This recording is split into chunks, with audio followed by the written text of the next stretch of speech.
When you sit down at the start of your next campaign, ask your Dungeon Master one question.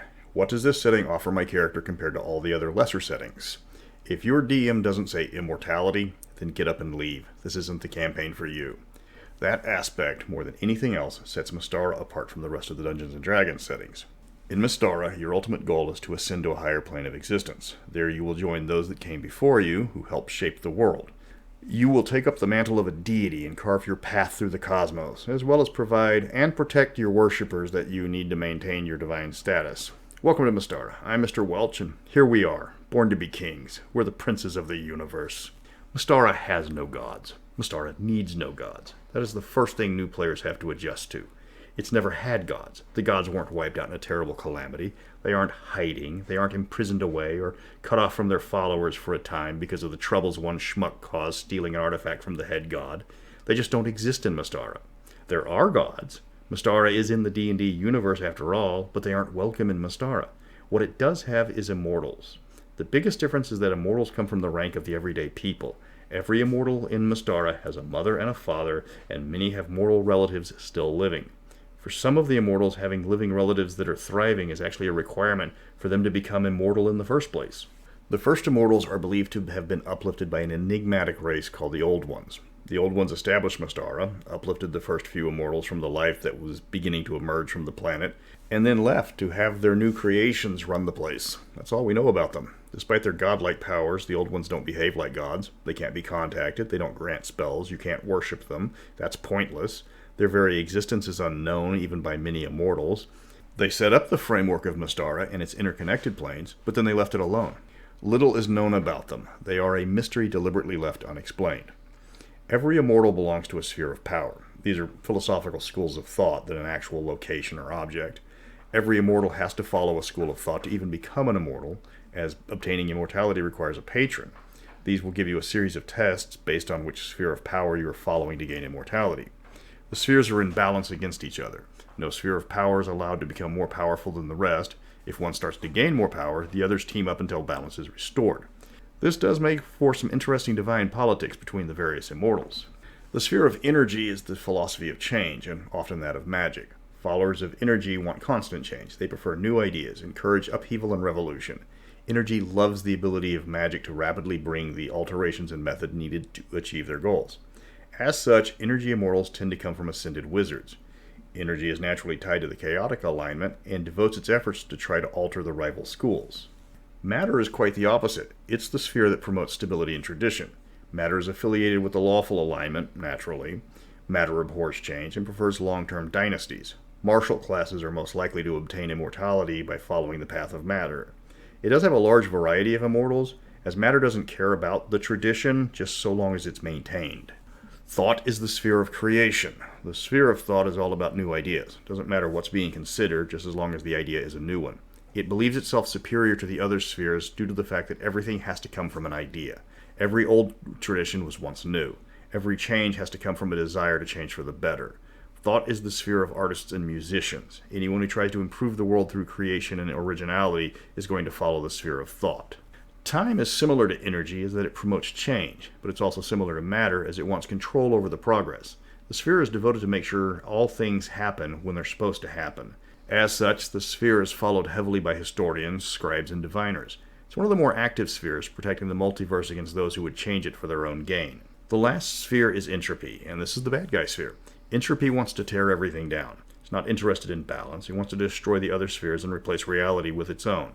The immortals devoted to entropy range from pure evil to simply misguided, but all see a future where the old system is gone and their version of reality is dominant. This doesn't make them popular with the people that they have to destroy first to complete their vision. There's numerous sub-factions amongst the immortals. While they might be parts of different spheres, they still cooperate to maintain the balance of the multiverse. Even some of the entropics can play nice when matters of the prime planes are concerned. Groups can be formed out of loyalty to a specific area, like the Immortals of the Northmen, who watch over the northern reaches. Previous alliances in past lives often carry over into immortality, for example, the three immortals that make up the Karamikos pantheon. Concerns against outside interference from the outer planes have led to the Council of Intrusion, which monitors visitors from other planes. Other immortals formed a group to watch over the Hollow World and to maintain the spell of preservation. Immortals are a jealous group. They need the worship of mortal followers to sustain them. Anything or anyone that would interfere with their governance of Mystara is kept out. This means gods are actively opposed. Outer planar creatures like fiends and celestials are only allowed in with permission. Extraplanar threats like the Illithid or Gith are targeted for removal if they dare try to establish a permanent home on Mystara. Oddly enough, since the power of the Immortals seems to extend into the inner planes, the same restrictions do not apply to creatures from those regions. Elementals, Jinn, Genasi, and other creatures are not unheard of in Mystara and can actually be common in certain regions. One common theme among the Immortals is they tend to appear as different Immortals to different cultures. This is done to approach worshippers in one region that happen to be hostile to the worshippers of the same Immortal in another region. For example, the immortal Geralt is sacred to the gnomes of Serain, but also to the gnolls of Gracalia. Of course, gnolls and gnomes don't get along, so the Immortal takes on two different guises to provide guidance to both groups of followers. Most Immortals have multiple personas, with Odin having more than a dozen known personas. Some Immortals prefer to use their personas to wreak havoc, especially the entropic Immortals. But duplicating another Immortal's persona without permission is severely frowned upon, and will also cause repercussions if detected. Immortals are not strangers to the outer planes. It's a bit hypocritical considering they don't allow outsiders, but that doesn't bother them in the slightest. Immortals aren't restricted like gods, in that they can visit the prime material plane in all their glory, though other Immortals tend to heavily discourage it without a good reason. Some Immortals share names with gods and demons, though the name is all they share.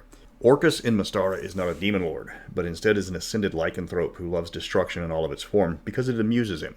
Why he took up the name Orcus is never explained, any more than how Thor and Loki are running around as Immortals when they are gods in other settings. One possibility is those names are just personas of the Immortals, not their actual identities. As long as the Immortals just take the name and don't go around the multiverse impersonating the actual gods and archdemons, that's allowed. However, for an Immortal to pose as a god, even on Mystara, draws the hostility and punishments from other Immortals and gods if you leave Mystara. Despite their godlike powers, Immortals do have a whole host of duties they are expected to perform. First, they have to provide spells to their clerics. That is important, though Immortals can create creatures to help them with all the demand. The Immortals can create entire species if they're powerful enough. In fact, most races were created by Immortals directly, including elves, dwarves, and gnomes. It takes an immense amount of power to make a race viable, so getting help is always a suggested option. Creatures are not the only thing Immortals can create, as many of them have created entire planets and even galaxies for their amusement. Every Immortal has a home plane. This can be anything from a single planet to an entire universe that is devoted to their sphere of power. A plane of matter might be a single planet covered in mountains, while a plane of thought might be very similar to the astral plane. The more a plane is devoted to a single sphere, the less relatable it becomes to mortals. A plane devoted to energy might be populated entirely by creatures made of lightning, or a plane of time could have pockets where time reverses naturally. The more sphere-dominant the plane becomes, the more hostile it becomes to Immortals and creatures not of that sphere. It does make it quite difficult to take Immortals on if they're on their home turf. Immortals actually fighting Immortals is largely unheard of, at least physically. When nobody can die, or even be seriously hurt, it ruins the motivation for physical assault. The invisible moon of Pandius is the neutral ground for the Immortals. On the planet lies the city of the Immortals. Here most Immortals have an estate so they can be near other Immortals when they need to discuss matters, or generally just want to interact with each other. Since the city of the Immortals is no one's home plane, killing an Immortal here isn't permanent. The Immortals keep a large population of their various servants around. Good Immortals have Celestials sworn to their service. Evil Immortals do the same thing with fiends. Humans, demi-humans, titans, and custom creations abound all over the city, and they are doing the petty chores of their masters. Immortals have a lot of enemies, rivals, and potential usurpers that threaten their control over Mystara. Archdevils and demons want access to the huge variety of souls protected by the Immortals. Gods aware of Mystara stifle at the fact that they are denied the vast number of potential worshippers found there. Inside of Mystara, the Immortals are challenged by the equally powerful Archfey for the literal shape and reality of the world. The Immortals will defend Mystara against all outside threats without mercy. Where gods can't manifest directly on the prime material plane, remember the Immortals can. While the avatar of a greater god can easily defeat any number of mortals, a fully manifested Immortal will make mincemeat of the avatar. Immortals can only manifest in dire emergencies, as by their law, interference in the prime material plane is really frowned on. But a god muscling in on Mystara is always a dire emergency. The reason for the Immortals' fierce protection of Mystara is they need the worshippers, just as the gods do. Mystara, unlike other settings, heavily features reincarnation. Mortals don't ascend to the heavens or descend to the hells, but they spend time in realms created by the immortals before their souls are returned back to the world in new bodies. The reason for this is how the immortals get new members, and that's how they maintain their power. Mortals that fail to reach immortality or get rewarded with a celestial or demonic form are instead returned to a new life to try again. Celestials and fiends claiming souls are denying those souls their chance at immortality, and that's something that will not be allowed. The Archfey, while powerful, have no need of worshippers. They gain their power from the legends they create among the mortals. Both the Immortals and Archfey need mortals, but for different reasons. While they aren't friends by any definition, their rivalry rarely ends in violence. Thus concludes Immortals, the not gods of Mystara. Unlike gods, they earned their divinity. They might be jealous, capricious, and scheming, but they've earned that right. Welcome to Mystara, as today I'm finally answering a question that most Mystara fans really get tired of answering. What's the difference between immortals and gods? On the one hand, you've got the cruel and vindictive gods of other settings who terrorize their worshippers by threatening to use them as mortar and a wall of souls for their defiance for all eternity, compared to the wise and understanding immortals of Mystara who encourage people to better themselves and help elevate the worthy to the ranks of the immortals themselves. But what's the mechanical and fluff differences? That's the question you asked for by a large margin, so it's time to go in for a deep delve. I'm Mr. Welch, and today we're explaining the powers that be. I am taking my information on the powers of gods from a variety of sources, including legends and lore, deities and demigods, and more than a few Forgotten Realms sources. Mystara, of course, has the Immortals box set, and the good part of the Wrath of the Immortals box set, with some holes filled in by the Codex of the Immortals, which is free over at the Vaults of Pandius. I am trying to stick to canon as much as possible, however.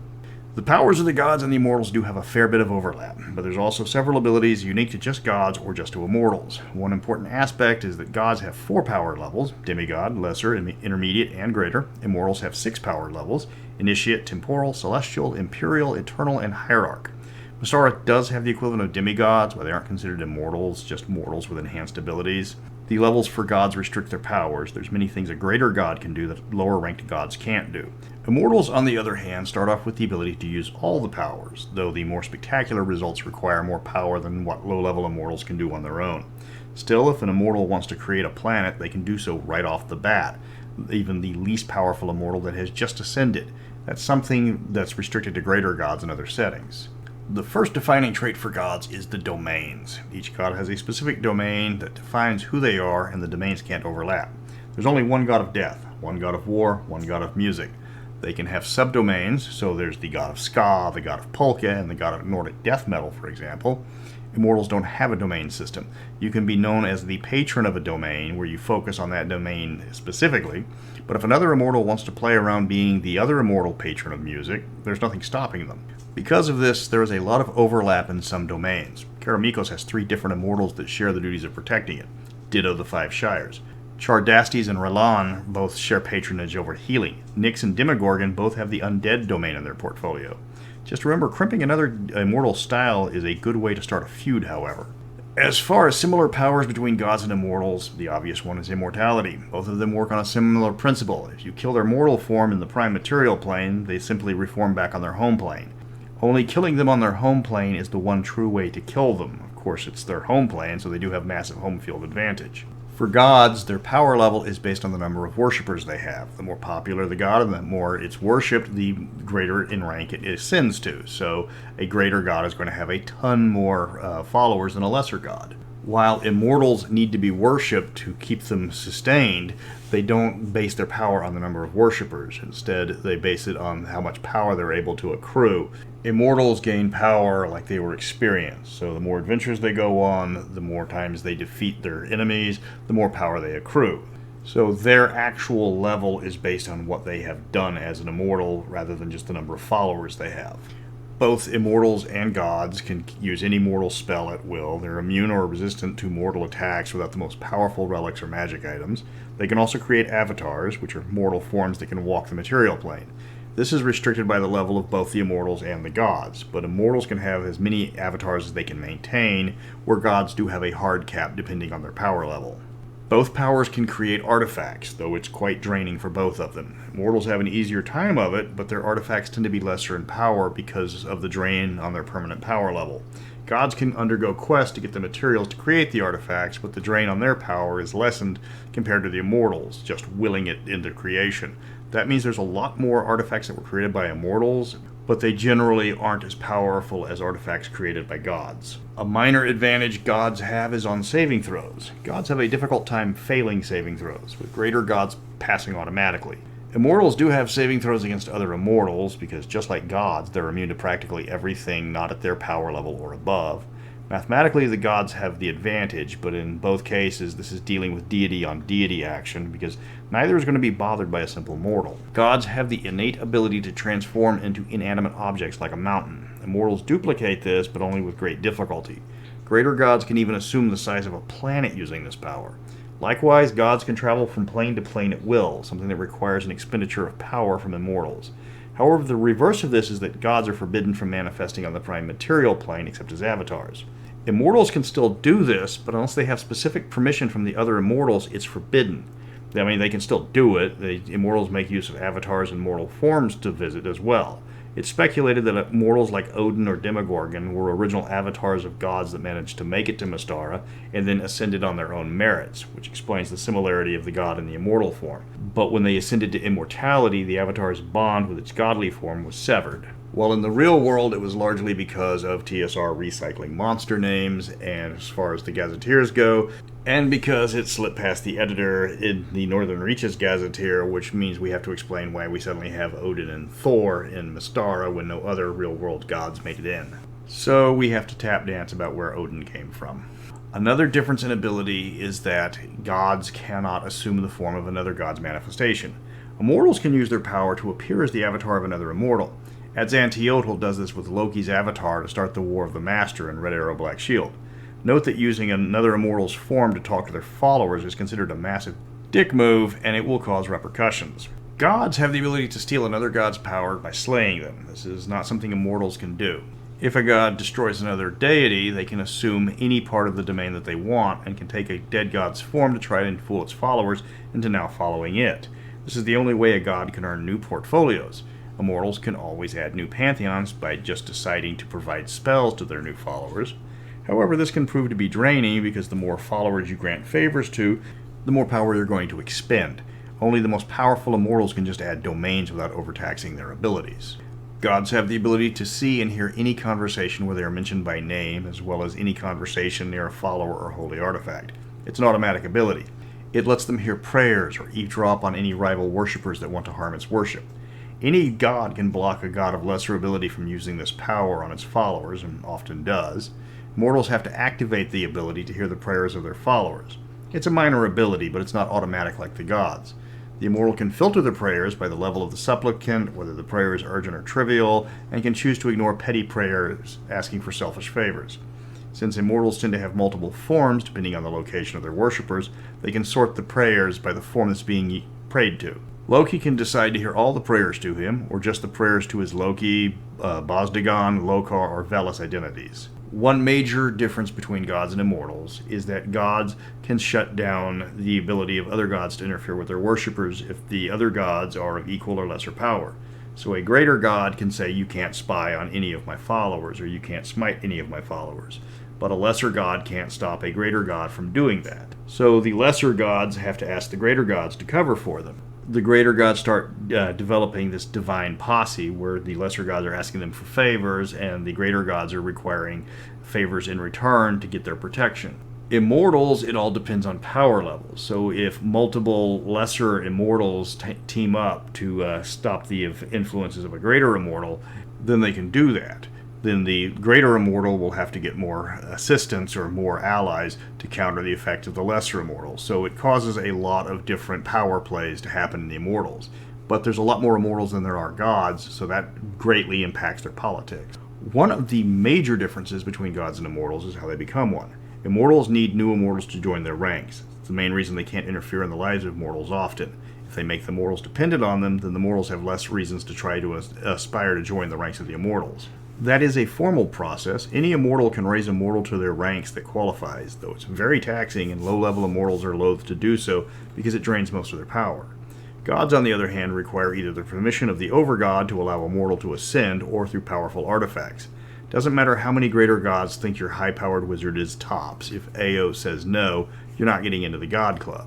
If Dave the Barbarian gets turned into an immortal, he can immediately have his wife take the test of immortality, and if she passes, she gets to become immortal, though that's seriously going to screw up Dave's power levels doing it so soon. The biggest advantage immortals have over gods is, in terms of power, is their ability to create. Like I mentioned previously, the ability to create for gods is limited to pretty much just the greater gods. With immortals, that's a core ability from the very beginning. Any immortal can create new lands, or even new life.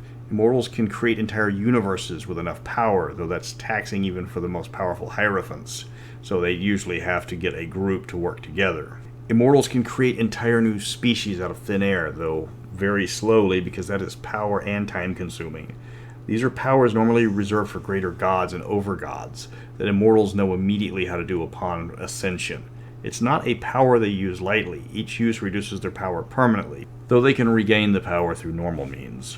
Immortals can time travel as part of their abilities, another power that is forbidden to gods. This is used frequently by immortals of the sphere of thought, obviously, but immortals can also go back and forward to search for information or quest for artifacts. The power is heavily monitored by the other immortals to prevent shenanigans. Well, except for the Hollow World Knight series. That was quite the stupid plot twist for every immortal to just trust the Patron of Destruction and fall into his trap at the same time. One of the biggest power differences is the ability to smite mortals. For gods, this is restricted to greater or intermediate. Greater gods can just smite anybody anywhere, unless blocked by a god of similar power. An intermediate god can smite people, but it has to make it look like an accident.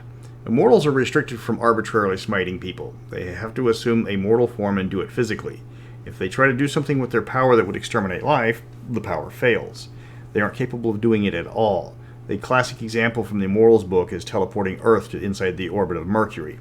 This is a very minor power. It only costs 12 power points. But immortals are forbidden from directly harming mortals. Even attempting it draws serious sanctions from the other immortals.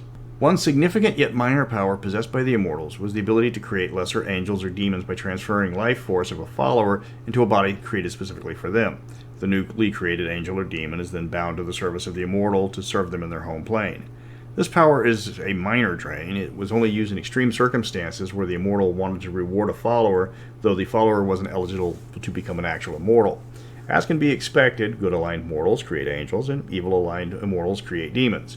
The newly transformed follower is totally loyal to the immortal, and rather than just the great powers. That wraps up this week's Welcome to Mystara. The vote was quite lopsided, one of the biggest margins of victory on this channel ever, so I've got to start up the research early, and it was a lot of back and forth between the different books. The biggest difference between gods is they don't have as many powers, but they can use them a lot more often, while immortals can do more with their powers, but it drains them.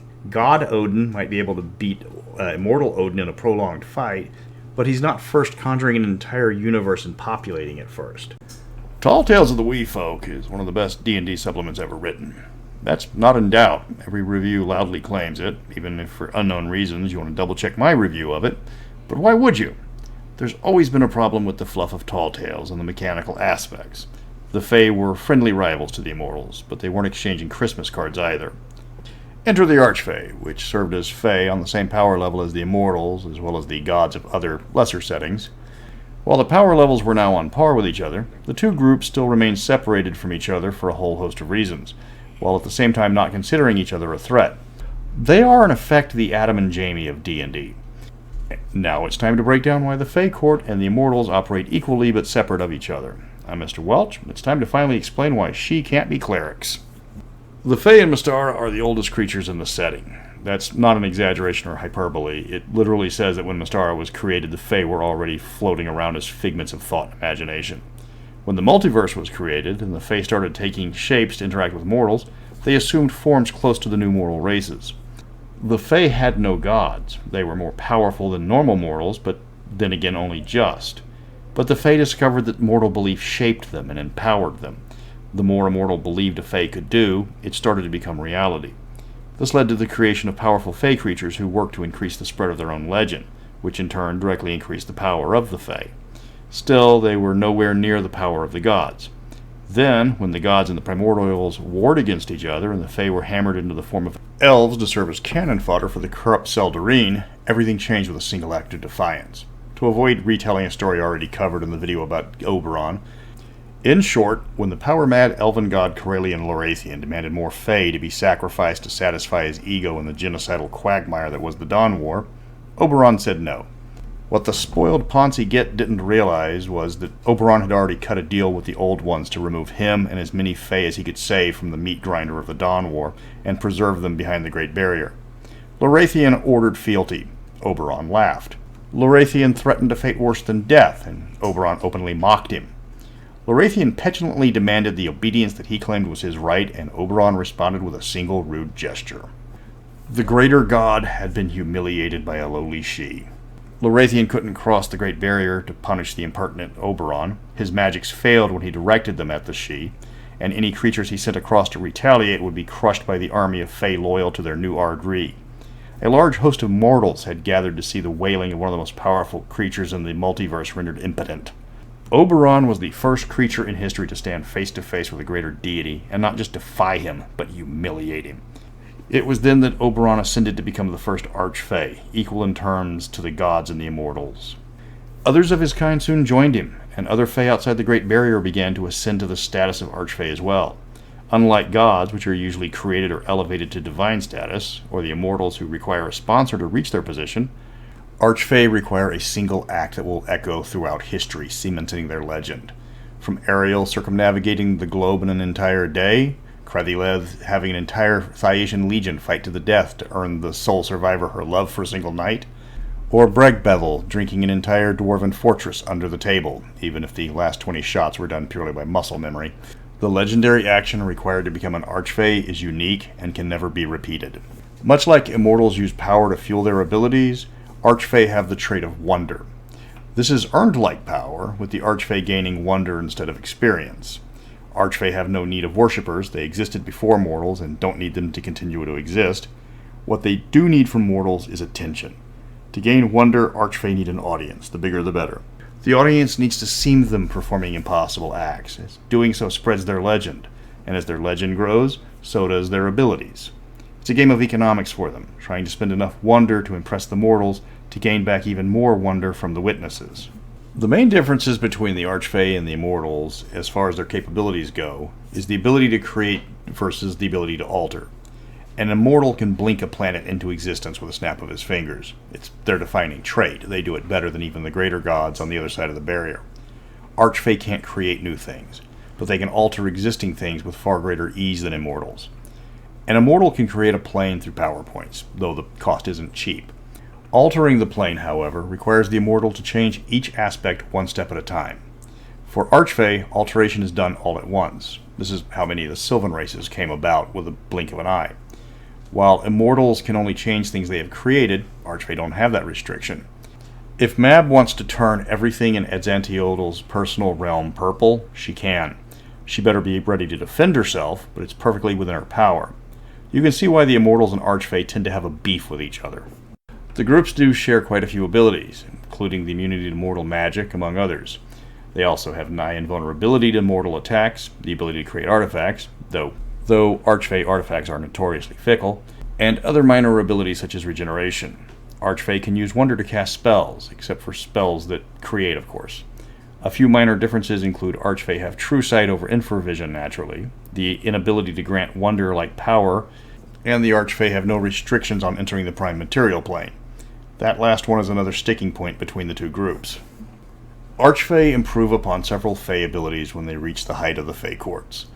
Most importantly, their personality is locked in, even if their corporeal form is destroyed. Normally, when a Fey has its body destroyed, it reforms in the Good Kingdom, but its personality can be scrambled, much like a Time Lord regenerating. If you can somehow destroy Gwyn ap Nuth's mortal form, first check your math, but when he reforms, he will still have the same personality, the same form, and more importantly, the same stats. His legend might take a hit, which lowers his overall wonder capacity, but he will still be the same Gwyn ap Nuth. Another aspect of being an Archfey is you gain a legendary form. Ariel was a normal pixie in his regular Fey life, but when he achieved Archfey status, he permanently changed his appearance to a larger humanoid shape, as well as his unique bluish hue and the visible blur he creates just by standing still.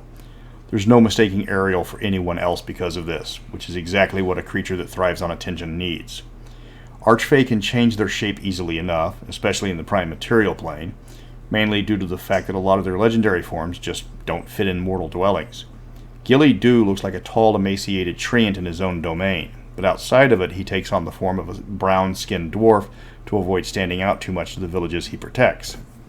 A unique aspect of the Archfey is their ability to alter magic far beyond what even the Immortals can do. Their alteration powers allow partial transformation, even changing an aspect of a creature that would normally be fatal but somehow isn't. A classic example of this is Oberon setting a rude petitioner's bones on fire, putting the creature into endless agony but otherwise not harming it. Changing a creature into a plant or an inanimate object but maintaining its awareness is a common trick done by the Archfey.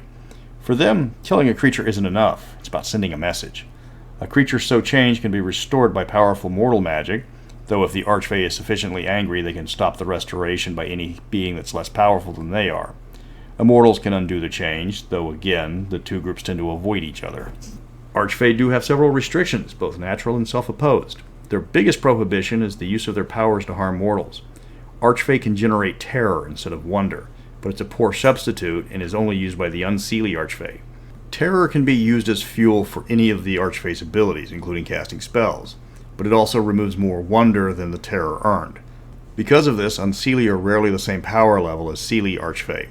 Terror might fuel the unseelie's power, but it is a poor substitute for wonder. Oberon keeps the Archfey on a leash, with the level of autonomy allowed based on their personal relationship with him. He famously keeps Titania close to him, often restricting her relations with mortals, but that's more due to their insanely tumultuous relationship. He allows the unseelie to hunt mortals to a certain extent to remind others of the power of the Fae. As long as the Archfey do not threaten the overall legend of other Archfey, he lets them focus on their various obsessions. If an Archfey crosses a line or courts open conflicts with mortals or immortals, he won't hesitate to lock the offender inside the good kingdom, usually as a water spout in his garden for a few centuries if need be. The relationship between the Archfey and the Immortals is very complicated. You've got two incredibly powerful groups, each incapable of dying, both wielding potent magics, and requiring vastly different resources. The Archfey don't need worshippers, and many Immortals don't care what most mortals think of them. While conflicts have erupted many times in the past, both groups agree that open war between the two is pointless. Both of them need mortals for their own purposes, and mortals can both worship the Immortals and tell tales of the Archfey at the same time. When disagreements happen, the two groups will meet to discuss the proper course of action. The Immortals will often send more even-minded representatives, such as Ka or Corius, while the Mercurial Archfey will send somebody that reflects their opinion on the matter. The Immortals much prefer dealing with the humorous Gwynap Nuth to the manic Robin Goodfellow. If the emergency is world-threatening, then Oberon and Titania will personally meet with the hierarchs of the Immortals. This has happened only a handful of times, such as the destruction of Blackmoor, when cooperation required all old grudges to be set aside. Ixion might object to someone messing with his plans as much as Oberon hates it when people mess with his fun, but they both need the mortals. In general, Archfey and Immortals rarely interact. There are a few exceptions when natural friendships form, like in the case of Robin Goodfellow and Raven. The Archdevil Glacia is still trying to cover up the number of prisoners those two freed on their vacation in Malbolge. Others, such as Crethileth and Valerius, are rivals because of their shared interest, though their conflicts are purely political after warnings from their superiors. However, those are the exceptions. If a dozen dragons get ginsued up by Gwynap Nuth trying to break into his magical kingdom, the Great One isn't going to bring it up because Gwyn is just doing his job. Those dragons should have known better because there are legends of the guy doing just that. The two groups act like distant relatives, only getting together when needed and otherwise leaving each other alone. Some would like a formal alliance between the two, but the Immortals can't be bothered with creatures they can't easily manipulate, and the Archfey are naturally chaotic in their philosophy and they don't do long-term deals. Most of the information on the Archfey powers were part of an unfinished project I had worked on with some people back on the Mystara Reborn page. It's a continuity fix. It was an attempt to make the Archfey on par with the Immortals with similar rules. Archfey use Wonder like XP similar to the Immortals, with Terror working for evil Archfey, though at a steep penalty. One day, hopefully, we will pick it back up.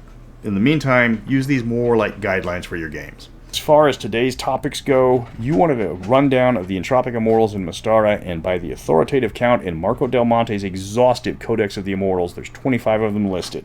The problem is there's not much on quite a few of them, and some of the ones included are admitted speculation on the part of Marco. So I'm going to focus on the top 10 more important ones and mention the lesser-known ones to give them a shout-out. I'm Mr. Welch, and let's get you some evil Immortals to plan against. Going from top to bottom in terms of power, first up is Hell from the Northern Pantheon.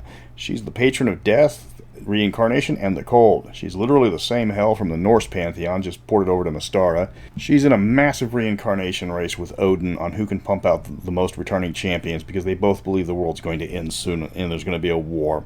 She's all about entropy over law. It's her defining trait in that she thinks that the time of law is coming to an end and then chaos will take over and she's going to be the one on top. So her clerics are big on destabilizing governments and breaking down the rule of law. Her flaw is she's too smart for her own good, making plots so complicated they have a bad habit of unraveling on their own. Thanatos is a step below Hell in terms of power, but not by much. He's a pretty simple guy in what he wants, the complete destruction of all life in the multiverse. Thanatos, like Hell, is one of the oldest immortals, the guy who used to try to take down Blackmoor in its heyday. This guy hates other immortals, every type of living creature, and everything extraplanar as well. He's not on a lot of party invite lists. His followers tend to be the serial killer types. If you want to please Thanos, you're going to get a body count.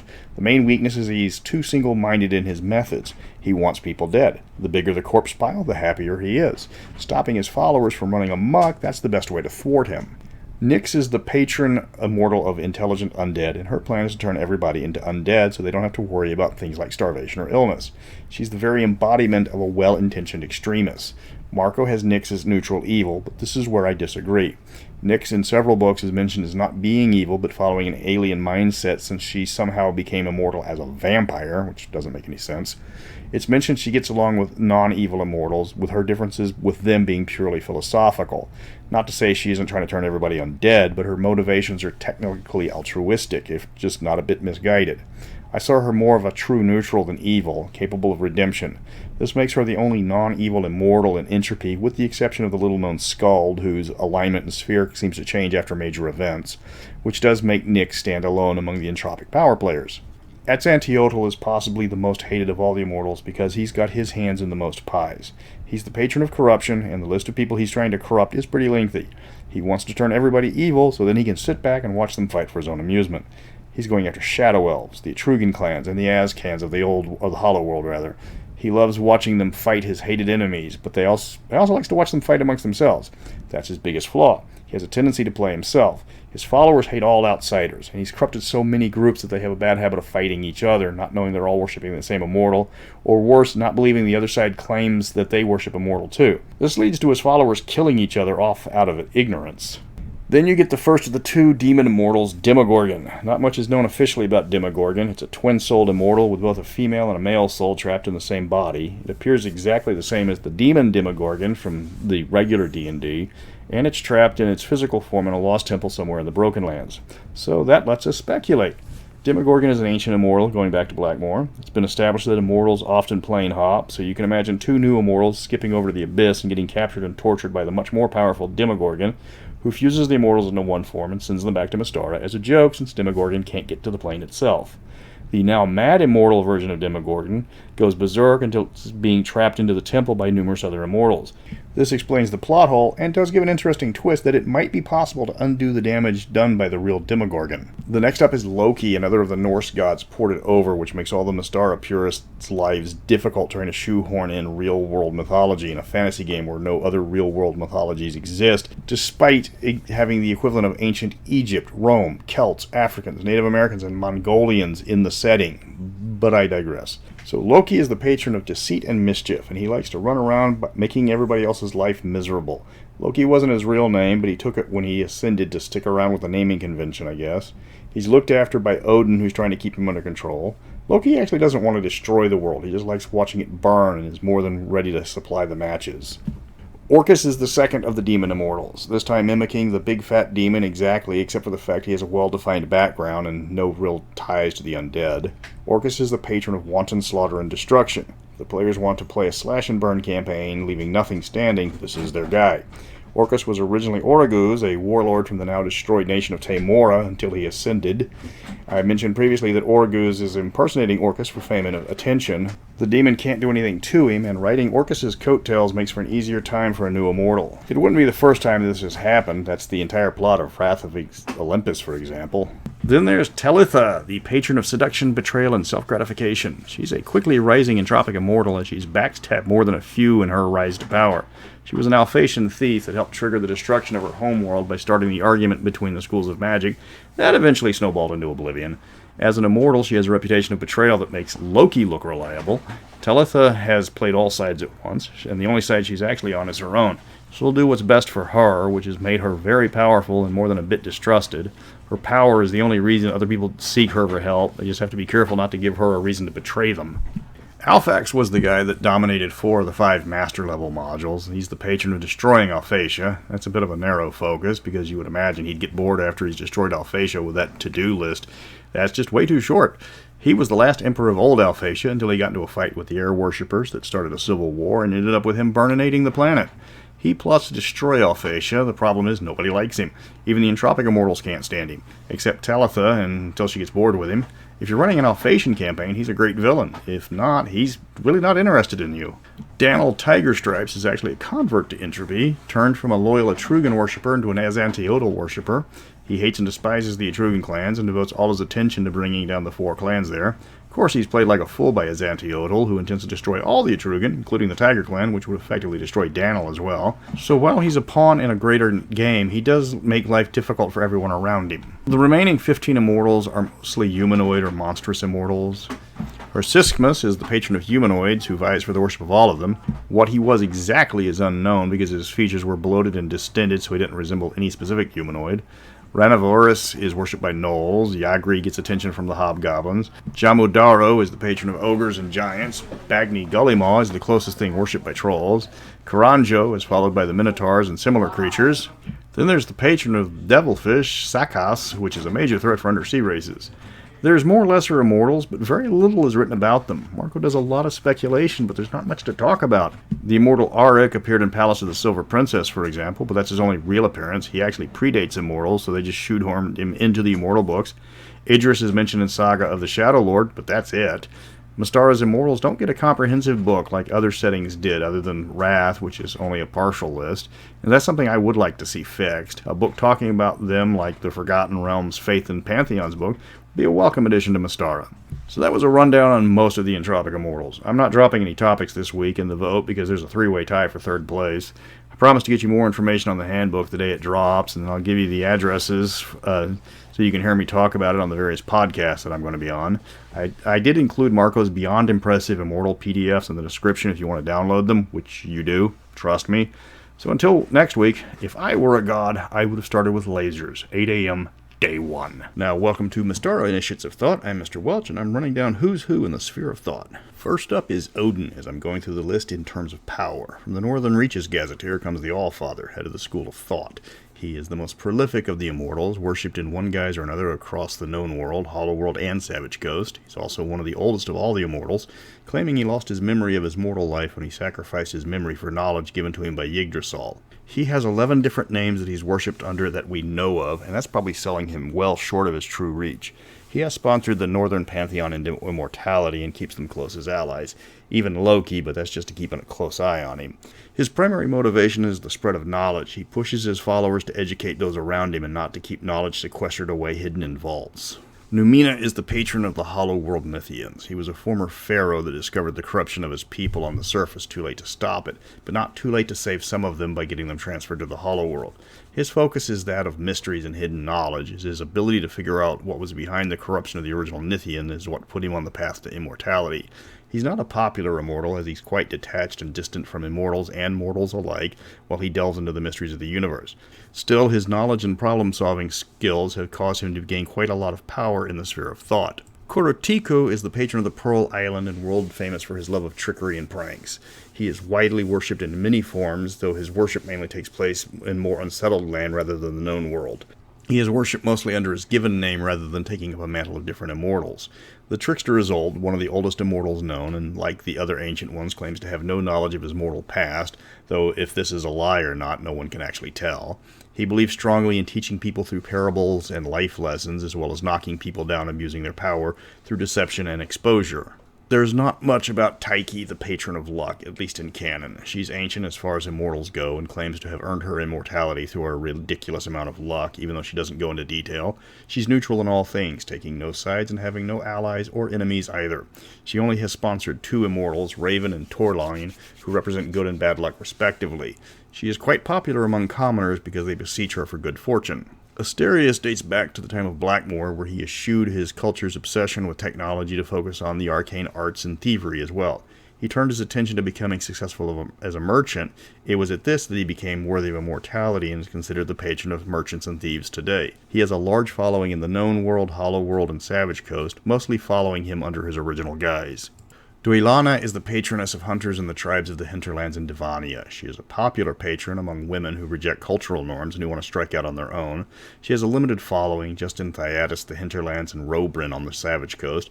Because she is the patron of hunters, she has strong ties to the land and hates those who overhunt or slaughter animals out of cruelty. Halav is the patron of Traladara and by extension of Karamikos. He is closely tied with Petra and Zerchev and is the patron of warfare and tactics to other cultures. His story is a long and lengthy one, detailed in the Song of Halav, a Traladaran epic that details his struggles to liberate his nation against the Beastmen. His long and storied battles against the humanoids, in particular gnolls, solidified his legends as well as making him the sworn enemy of all humanoid immortals.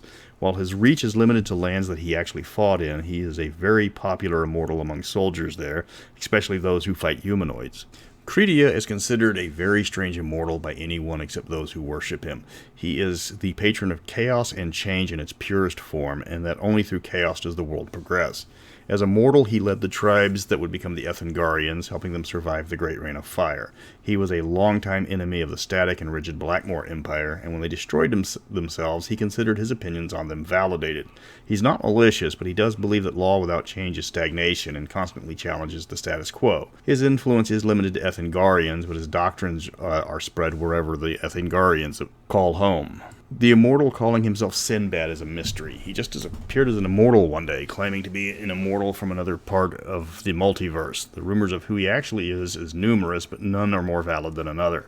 He was adopted by the Blackmoor culture as one of their own, and could have been a major factor in their far-reaching empire. He is the patron of travelers and wanderers. His priests actually have no temples built to him, as they're forbidden from building permanent structures, so they can pack up and move at a moment's notice. Because of his charisma and optimistic message, he is a popular immortal with followers wherever his priests roam. Ahamani Turtle Rider is the patron of the Turtle Clan and part of the Etrugan pantheon. She was Etrugan's closest confidant and lover, though his eternal youth eventually caused them to part ways. She's known for her mercurial nature. She changes moods quite frequently depending on how a situation develops. Though slain by orcs during the initial conquest of her tribal land, when Etrugan returned and drove out the humanoids, he restored her to life and helped her ascend to immortality on her own. Frey and Freya are a pair of sibling immortals whose story is inseparable. In their mortal lives, they fought both the forces of the Frost Giants as well as thwarting the machinations of Hel herself.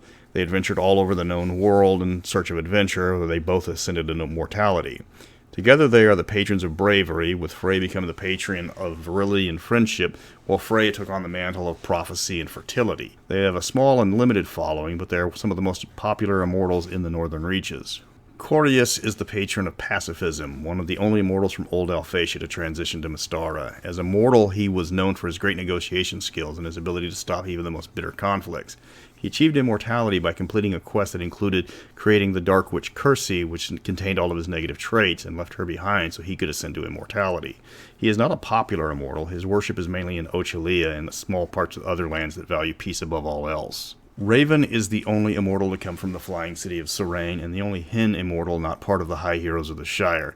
He is the patron of good luck, entertainment, and guile. He was known for his good luck through his mortal years, never having to take anything seriously because his luck would always come through in the end. As an immortal, he is known for being a complete slacker, never taking his duties seriously, as he prefers to play games with other chaotic immortals, though somehow his duties always seem to get done anyways. The last of the Thought immortals I'm going to talk about is Nobnar. There's about 36 Immortals of Time, and quite a few of them only have a single paragraph of canon, so I'm not padding this. Nobnar is one of the High Heroes, the pantheon of Hen immortals that watch over the 5 Shires. He is famous for possibly being the youngest mortal to ever ascend, and possibly during his Yularan period.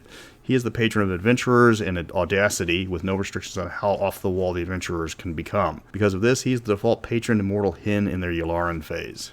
That wraps up the Immortals of Thought. I covered about half of them, at least the ones with a large amount of history. The Immortals of Thought tend to be a varied bunch, with at least one patron of war, several patrons of trickery, though most immortals tend to be the scholarly type. Next week, I'll be adding to the list of options on how to expand the existing empires or create new empires from the existing nations.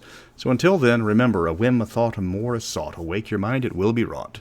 It's time to take a look at the Sphere of Time in this week's Welcome to Mystara. This is the second go-around for the topic, but it looks like it's back in fashion. I'm covering the 11 Immortals with the most background in history, pulling from the Immortals book, as well as Wrath and the Codex Immortalis by Del Monte. There's a lot of Immortals that only got a passing mention with a few lines, and I'm not going to go into the ones I would have to pad out. I'm Mr. Welch, and let's talk time. Going in descending order of power means we start with the hierarch Cronus, who is the patron of time, but also history, government, diplomacy, and about half a dozen other related topics. Cronus is one of the few immortals that ascended during Blackmore's time, as most of them died out or were forgotten when all their worshippers blew up in the Great Rain of Fire. He is unique among the immortals because through his experiments in creating time machines to save his followers from the upcoming apocalypse, he accidentally ascended to immortality. He teaches his followers to value patience above all else, and they should contemplate the impact of their actions before they do them. His followers are also involved in politics, not for power, but to prevent abuses or disasters like Blackmore. He is also trying to find out the fate of the original Immortals of Mystara and the true identities of the old ones. He thinks the previous Immortals could have been linked to a similar disaster like Blackmore. Ordana is the only treant to ever achieve immortality before the civilized races were even created. She believes her patron was the time-traveling Cronus. She is the creator of the elves, as well as the Sylvan races. When most of her elven followers abandoned her worship to turn to Blackmore's ways, she instructed the rest to leave the area and travel north to new elven lands. This is before Blackmore blew the planet off its axis, so there's no way of telling which direction north is from Blackmore now. She is the most powerful of the nature-oriented immortals, though she's lost most of her elven followers to immortals ascended from elves. A sizable number still revere her. She is benevolent and a loving immortal, who has multiple forms depending on which race she's worshipped by. She treasures the wilderness, and she adamantly opposes the uncontrolled growth of cities. Proteus is the unrivaled patron of the ocean. He's not as powerful as he could be, but the other immortals leave him alone as his domain does not interest them. He has one of the largest followings of worshippers. Anyone who lives near or under the ocean offers a prayer to Proteus. Since Mystara has a lot of coastlines, that's a lot of worshippers. The immortal is known for being fickle as well as a loner. He has few allies and fewer enemies. He doesn't interfere in the politics of land-dwelling creatures or their immortals. Whether he listens to the prayer of his followers depends entirely on his mood. Because of his hands-off nature, undersea creatures have very different belief systems that they attribute to him. While his temperament is usually mercurial, creatures that help with matters concerning the ocean or its creatures will find him aiding in their endeavors whether they want his help or not. Vanya is one of the best-known immortals because she is one of the most active. She represents the patron of war and victory and is one of the most worshipped immortals in Thyatis. Born just before the Thaetian tribes fled the Millennian Empire, she held off the Empire's troops so her people could escape into what is now modern-day Thyatis. Her entire life, all she knew was war. It shaped her philosophy. War was the only way to bring societal change. Strong societies were better because they could defend their ideas. Weak cultures were destroyed along with their philosophies, so their beliefs were weak as well. Her followers, specifically the Heldonic Knights, took this teaching to heart and unleashed a war on the Heldan freeholds. Vanya only asked for one thing: total victory. If her follower is defeated, he wasn't worthy of being her follower. She also teaches her followers the importance of fair rulership, for if they become tyrants, another follower will come along to defeat them. She has no allies and numerous enemies. She cares about none of them because she will conquer them all. Fugit has a strange position in the Sphere of Time, as his power puts him firmly in the middle of the hierarchy, but his role in the sphere is one of the most important. He is the patron of maintaining the flow of time. In a sphere known for causing temporal paradoxes, it's his job to fix them. Fugit is the enforcer of the Sphere of Time. It was he who used time magic to erase the memory of Nithya. His magic locked away the Carnifex for all time. Anything that threatened the flow of time, he was the instrument of the Immortals' judgment. He is the most outspoken foe of the Hollow World and the spell of preservation. He feels the spell is harmful to the civilizations it was meant to save. He is rigid in his thinking, but does not resort to forcing his beliefs, instead allowing his more diplomatic allies to work on a solution. His followers are some of the world's foremost historians, and a good number of them are wizards who are keen to prevent disruptions in the time flow that could threaten the world.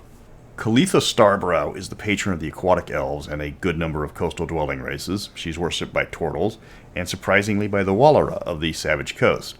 She's seen as an alternative to the unpredictable Proteus by sailors. She was an Aqua Rendi elf from before the time of Blackmore. She encourages her followers to maintain the ocean's ecology, never taking too much or destroying vital areas like reefs. She is considered a rival to Proteus, but he is so detached he doesn't notice her, and she does understand this. She is openly supportive of her followers and is known as a patron of good luck and fertility. It's probably only a matter of time before she passes Proteus in power for control of the sea, though there's a good chance he won't even notice or care. Petra is one of the patrons of Traladara and a beloved immortal by her people. Unlike the caring Vanya, she is a patron of war, but Petra is about protecting one's people rather than conquest. The two immortals despise each other, but Petra has the upper hand in Karamikos because of her fire-forged alliance with Halav and Zerchev. She can be a harsh immortal if necessary. She demands her followers stand up for themselves. Petra will gladly lend aid to besieged cities or defenders against aggression, but her followers are expected to fight back with everything they have. Her worshippers have a large number of warrior clerics among their ranks. These followers take the fight to those that would oppress them, but never wage war for the sake of conquest. Chardastes came from Nithian stock before his people turned to the worship of entropy. He is the patron of medicine and healing, a title he gladly shares with a host of other immortals. His greatest goal is to restore much of the knowledge on medicine that he had discovered to the world that was lost when the Nithian Empire was erased from memory. His followers had a bit of a resurgence when he helped stop a plague in Karamikos, which allowed him to join the pantheon of the Church of Karamikos. He doesn't have many allies outside of the Immortals of Healing, but his work is appreciated. His list of enemies is extensive. It's a who's who of the worst of the entropic immortals. His work stands directly in conflict with their goals. Fortunately for him, he doesn't have a lot of allies, but he has a large number of immortals that respect him. A move against him by the entropic immortals would result in overwhelming retaliation from his supporters. Brender Horn is the patron protector of the Hen. He has freed the Five Shires numerous times during his quest for immortality, as he was sent forward in time to free his people to prove his worthiness. He helped free his people from dwarves, orcs, pirates, and Thracians before ascending. He formed the pantheon of the High Heroes along with Cobberham and Nobnar, and also became the halfling patron of abundance. Brenderhorn has taken up protecting the Hen family and promoting marriage among the small folk. He serves as the public face of the Five Shires, as Cobberham is secretive and Nobnar generally only appeals to the young. Their pantheon is inseparable, with Brenderhorn balancing the impulsive Nobnar and the more conservative Cobberham. Yav is the patron of diviners and seers, as well as the favored immortal of his home nation of Yavtalum. He was born mixed race with heritage from both elves and humans, and he was caught in a war between the elves and humans over the interbreeding of the races. He found himself unable to quell the violence, and as the leader of the Tanagorans with mixed blood, he found himself in mortal danger. His divination abilities were powerful, but they were tied to the region that would bear his name. He discovered the artifact that was causing the large number of seers in the region, and this artifact allowed him to travel in time. He returned to his land in the future, and used his knowledge to drive out the seers that had corrupted the nation. He traveled time repeatedly to fix the artifact until he was finally able to save his people and found Yavtalum. Despite his power, he is known for being quite humble. A large number of other immortals frequently seek him out for his wisdom. The last of the Time immortals is Al-Khalim, most famous for his worship in Yalarum. He is a relatively new immortal, having ascended with the help of Proteus. He is both a patron of war and knowledge, encouraging his people to expand his teachings and to defend their freedom. This has caused problems with his followers, with two factions focusing on their patron's dual nature. He tries to teach them to balance the message, but some of the followers have become fanatical in their beliefs. His religion is spreading quickly, reaching Irindi and into parts of the Savage Coast. He is still building his allies among immortals, a slow process, as he is unmoving in promoting his teachings, though his position is slowly softening. That's a rundown on the most popular Immortals of Time. I covered about half of them, as many of the others were only mentioned in passing in the Immortal level modules. There are no evil Immortals of Time, and only a few good ones, as the Pantheon is dominated primarily by the neutral alignment. Welcome back to Mystara for the 4th chapter of the Immortals rundown, and the second in a row as demanded by you. It's the Sphere of Matter this time around, focusing on the most powerful and, more importantly, most written about Immortals of that sphere. There's a lot to cover this time around, from the all-powerful Terra to the enigmatic 12 Watchers. As always, I'm pulling from the Immortals and Wrath of the Immortals box set, as well as Marco Del Monte's Codex Immortalis. But enough build-up by Mr. Welch, and it's time to talk about the Sphere that matters. Like the other Immortal videos, I'm starting at the top and working my way down. The queen of the pile is Terra, the patron of life and rebirth, and a whole laundry list of related topics. Where gods will have maybe 4 domains attached to them, Terra has a whopping 10. She is truly ancient and responsible for the creation of a large number of existing races. She started off as an earth elemental who ascended before the rise of humans and beastmen. She is fiercely protective of the circle of life and is a sworn enemy of the entire pantheon of entropic immortals. As you can expect from the leader of the sphere of matter, she is stubborn and set in her ways. She doesn't like change and believes that sticking to the pattern of creating life where needed is the best way, as it's the way that it's always been done. Because of her influence, there are few areas in all of Mystara where she isn't worshipped. A step below Terra is Ka, the creator of the Hollow World and one of the first immortals from the Prime Material Plane. Ka was a massive carnosaur that somehow gained sentience on his own. He became the patron of life, the Hollow World, reptilian races, wisdom, healing, magic, and a few other things. He is the first creature to discover magic and use this to obtain immortality. Ka is called the Preserver because of his creation of the Hollow World to save dying civilizations. He has numerous enemies in the sphere of entropy, and is famously constantly at odds with the immortal Fugit over the viability of the Hollow World's purpose.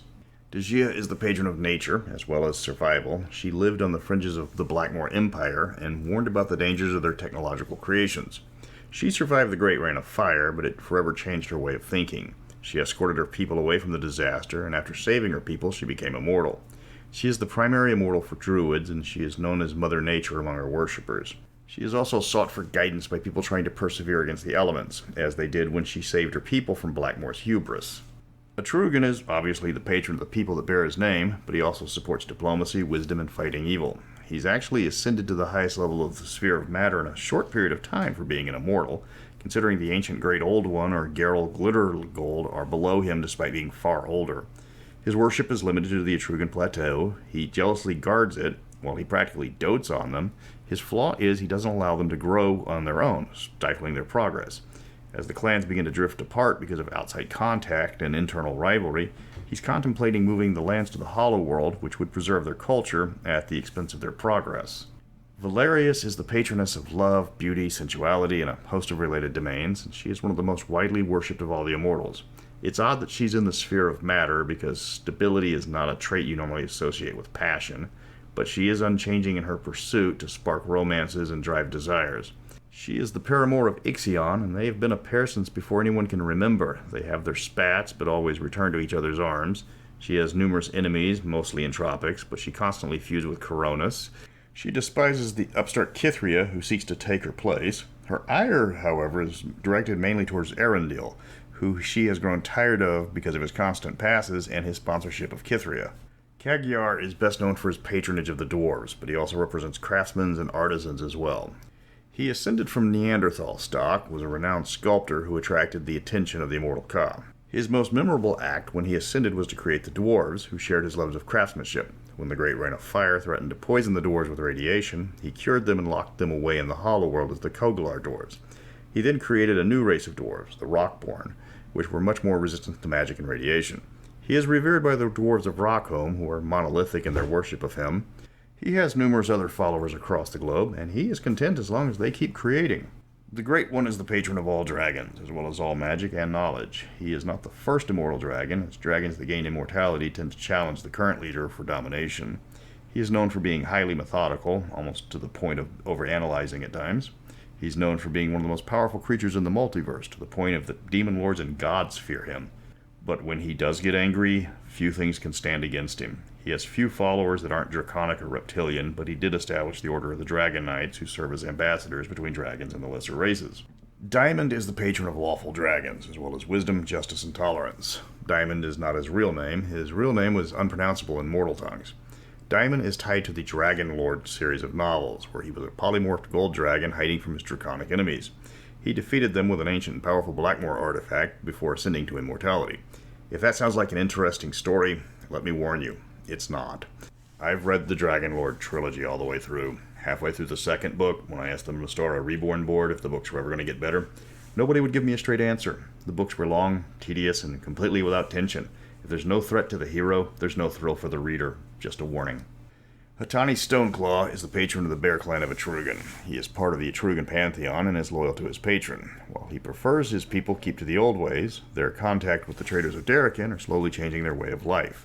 Ettiene is torn between tradition and letting his followers live their own lives, even if it changes their culture. He is undecided on whether to support Etrugan's plans for preserving his people in the Hollow World. Minroth namesake of the Minrathad guilds, is their patron, along with wealth, freedom, prosperity, and patriotism. He was of Nithian stock who wandered the globe with his followers, seeking wisdom and performing acts of heroism.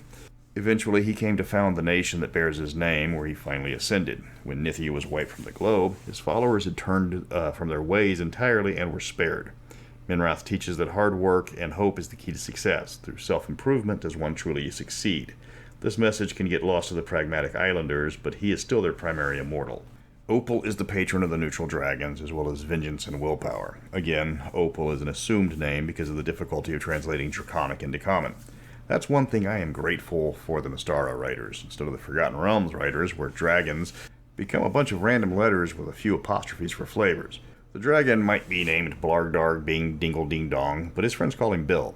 Opal's major focus is vengeance. In her mortal life, she spent decades tracking down the killers of her children, and while she hates humans, those that have just cause for vengeance will often pray to her. This is one of the few times she acknowledges the prayers of lesser creatures. Garrel Glitterlode is the patron of gnomes, science, inventions, and tinkerers. He was a dwarf who was uplifted by Kagiar for his mechanical aptitude. After Kagiar saved the Kogalar dwarves, he largely ignored them for the more durable Rockborn dwarves, so Garrel took over as their patron. Garrel then created the gnomes, greatest of all races. He made them less durable than the dwarves, but also much more adaptable and less bound to tradition. Unlike Kagiar, Garrel is looking constantly for ways to improve things. He is openly supportive of his creations and is thrilled when they surprise him with their ingenuity. Pearl is the patron of chaotic dragons, along with hunting, power, and greed. She was a massive red dragon who never knew defeat and accumulated a treasure hoard unheard of in scale. The Great One was impressed with her powers and helped her ascend to immortality. As an immortal, Pearl has set up her own realm where she can hunt to her heart's content. The Great One hopes that Pearl will eventually tire of hunting and take up the mantle of leadership, but the other immortal dragons are skeptical and foresee Pearl challenging the Great One for control of all the dragons. Forsetta is the patron of law, justice, and Vestland. He is the only member of the Aesir in the Sphere of Matter, though he gets along with Odin and the other members of the Pantheon, find him a little bit too conservative for their tastes. Forsetta was a Jarl in what would become Vestland during the height of the Nithian Empire. He was able to push the Nithians back, and this allowed his people to unite under his rule, and he became the first king of Vestland. Upon immortality, he allied himself with Odin and was adopted into the Aesir. He is trying to strengthen the rule of law in the northern reaches, and fully supports King Ragnar of Sodderfjord in his attempts to unify his people. Forsetta is also expanding the worship of his followers into the Heldan freeholds, which is pushing conflict with the Heldonic knights there, which is something that Forsetta wants. The Eternal General is the patron of all aspects of war. Where Vanya only cares about victory, the General is focused on the entirety of the campaign, from logistics to strategy and finally the battle itself. He is known for his pragmatism. He's not known for being cruel or vindictive, but after a battle, those no longer able to fight no longer concern him. When the wars end, he does not push his followers to continue the battle, he just looks for the next war. Slaughter for slaughter's sake does not interest him. He has no true enemies, but he is rivals with the other patrons of war. Lastly, the 12 Watchers is the patron of arts and crafts. Though the name states 12 Watchers, the immortal is a single being. In his mortal life, he was racked with mental illness. While this tormented him, it drove him to master a dozen trades. Kagiar was impressed with the troubled man and helped him ascend to immortality. The immortal then created 12 avatars, each focusing on a single trade. These avatars are known by their profession, like the smith, the carpenter, or the jeweler, for example. Other immortals consider him harmless and leave him alone. Indeed, the immortal is so focused on teaching the way of the crafts, he ignores everyone else. That's going to conclude the Immortals of Magic. They were one of the more numerous spheres in terms of representation, so this video on Immortals I think is the longest one yet. You have spoken and decided it's time to complete the spheres. This week's topic is the Immortals of Energy, the last of the spheres of power to review. This is a beefy one with a full 15 immortals that have enough background to be covered. The Energy sphere is one of the largest in terms of members, but they also cheat by having multiple methods of entry. Several of their members gained immortality because of Blackmoor, and with the power of the Radiance, even more mortals stand to ascend without the help of other immortals. So welcome to Mystara. I'm Mr. Welch, and it's time to complete the spheres of power with the Immortals of Energy. Going from the top down in terms of power means the first up is Ixion, patron of light. He is ancient. Nobody knows his actual origins, and he doesn't talk about it either. He appears as the ideal personification of whatever race is looking at him when he manifests. He is one of the most widely worshipped of all the immortals. The number of nations where he isn't worshipped would be easier to list. He is known for his passion. He throws himself into anything he supports with all his vigor. He is one of the most outspoken foes of entropy and openly advocates for war against their followers. He is a major supporter of the Hollow World and advocates for the discovery of knowledge through contemplation. On a side note, the cartoon adventure map Jason Thompson drew for the Ascent of Avernus module did feature a cleric of Ixion. He got eaten quickly by the Hell Wasps, but at least he got a mention. Next, in the hierarchy of energy, is the patron of elves, Ilsendal, who represents peace, wisdom, and magic. He was credited with evacuating the surviving elves to other lands where they re-established their way of life. He created the Tree of Life, the sacred artifact to every elven clan, even if the setting can't agree on how many trees of life there actually are. He is not the only patron of the elves, but he is the most powerful. He is noted for getting along with the other immortals that share his domain. Rather than rivals, they work together in support of their common goal. He's also famed for his calm demeanor. Even in the middle of battle, nothing phases him. Razud is the patron of Alphatia, as well as courage, freedom, independence, and several other similar domains. His origins come from the plane where Alphatia originated. There he was a copper-skinned wizard who achieved immortality before the destruction. He is a fierce defender of his homeland, working in tandem with Alphatia to protect it. He is a strange case among the immortals, as he prefers to help those who help themselves, so organized worship of him is sporadic at best. Terastia is the patron of justice, revenge, and order. She comes from the tribes of the Genites and Scothar, where she organized her people and taught them the ways of law. To her horror, her worship of her followers was challenged by Rathanos, patron of fire, and the resulting civil war obliterated the Genite culture, causing them to revert back to Stone Age wanderers. Terastia has become obsessed with order, imposing structure and government where none existed. Because of this, she is popular in Thyatis, which represents the polar opposite of the chaotic Alphatia. She is a militant immortal and opposes the more peaceful immortals as being too passive to be useful. Rathanos was a fire wizard from the Oltec people who used his elemental mastery to petition for immortality. He is known for his belief that men are superior to women and that men should rule exclusively. This belief caused his followers and the followers of Terastia in the Genite Empire to destroy their own culture, which cemented his beliefs and his hatred of Terastia. He was heavily involved in the Nithian culture, but many of his followers were seduced by the powers of entropy and were lost when the Nithians were obliterated. Now he seeks to create a spell that would turn all of his followers into beings of pure energy. He's been unsuccessful so far, but he is redoubling his effort in his research. Thor is the patron of war and battle. He was born Donar in what would become Norworld thousands of years ago. He led one of the largest tribes of Antalians and attracted the sponsorship of Ixion to immortality. Once he was immortal, he was approached by Odin and was inducted into the Aesir, the pantheon of the northern reaches. He's known for being easygoing, though prone to anger if he gets mocked. He is the sworn enemy of most of the giant races, except the sea giants, thanks to his friendship with their patron immortal. Oddly enough, in Mystara, Thor is not the patron of thunder, but again the Aesir and Mystara only assumed the names of the Norse pantheon, not all their traits. Mialiden is the patron of Alfheim, as well as loyalty, war, adventure, protection, and a laundry list of similar domains. He is the founder of Alfheim, and he also helped create the weather magic that allowed for the magical forest to flourish. After founding the nation, he easily ascended and became the bodyguard of Ilsendal. Mialiden is known for being serious and stern, but is always ready for an adventure. He's one of the more practical immortals, and he has a long list of mixed allies, but every one of his allies he has at least one shared interest with. Rad is the most controversial of all the immortals in Mystara. He is the patron of radiance, magic, glantrey, and knowledge. He's controversial because of all the immortals, he's the only one to ever achieve it on his terms without help. He was not the first immortal to ascend without a patron, but he was the first to do so through magic and not on accident. He then began to assert control over the nation of Glantrey, convincing them to ban clerics and the worship of other immortals so his plans could continue without interference. He is pushing several of his more powerful followers to follow in his footsteps, which would throw the balance of power in favor of energy, but he does pursue these goals slowly as to not upset the order of the cosmos. He is popular among less powerful immortals who see him as a welcome change to the hierarchy system, but he's also too cautious to listen to their demands that would challenge the older immortals for power. Raphael is the patron of shadow elves as well as the Radians. He is one of the best examples of powerful immortals that don't require numerous followers, unlike the restrictions on gods. He was a scientist during the height of Blackmore's power, researching a way to transfer thoughts through magical science. He was experimenting on this right when the Great Reign of Fire happened, and somehow the explosion and his experiment turned him into an immortal, though he didn't realize it at first. He found the shadow elves as they fled underground from the explosion and sympathized with their plight. He became their enigmatic patron, and through a series of strict laws, he helps keep their race sustainable through population control. He does care about them, but understands they have no concept of radiation or genetic damage, so he dotes over them, but merges his teachings into more mystical dogma that the elves find easier to comprehend. Arundel is the patron of elves, illusion, deceit, cleverness, and similar domains. Despite his love of deceit and illusion, Arundel is a benevolent immortal. He was an elf from the Sylvan Realms who was kicked out of his clan for a prank gone too far. While he planned revenge against them, over the years he decided that he had better things to do than seek revenge and just moved on with his life. As an immortal, he helped create the kingdom of Shylar and Alphatia, which adopted his more irreverent and mysterious attitude compared to the codified laws of Alfheim.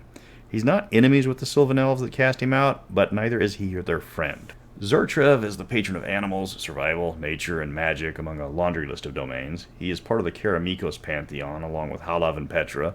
He was a wizard in ancient Traldar, where he allied with his friends to push back the Null invasion. He ascended to immortality and formed the Traladaran pantheon after discovering Halav and Petra had ascended on their own. Zurtrev was also an introvert, his only friends being his two allies.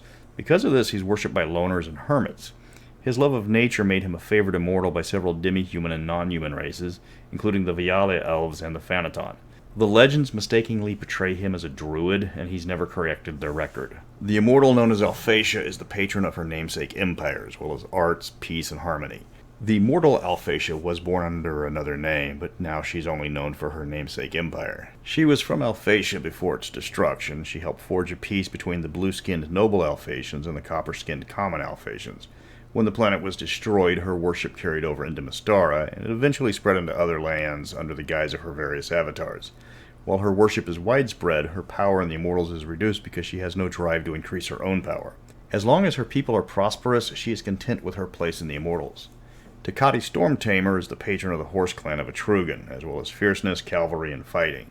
He is the only member of the Etrugan pantheon who predates Etrugan, and their relationship has ranged from allies to strained. He was the original unifier of the Etrugan people, though by force instead of Etrugan's more peaceful ways. He originally fought against Etrugan when Adzantiotl invaded with his humanoid tribes, but he was betrayed and his people were subjugated. Takati attacked Adzantiotl and was nearly destroyed by him, forcing Takati to ally with Etrugan and Ka to drive the humanoids out. Takati wants nothing more than to liberate his people from the plateau that stifles their warlike nature. He's impulsive and frequently argues even with his allies. While he's loyal to Etrugan, his only true loyalty is to his people.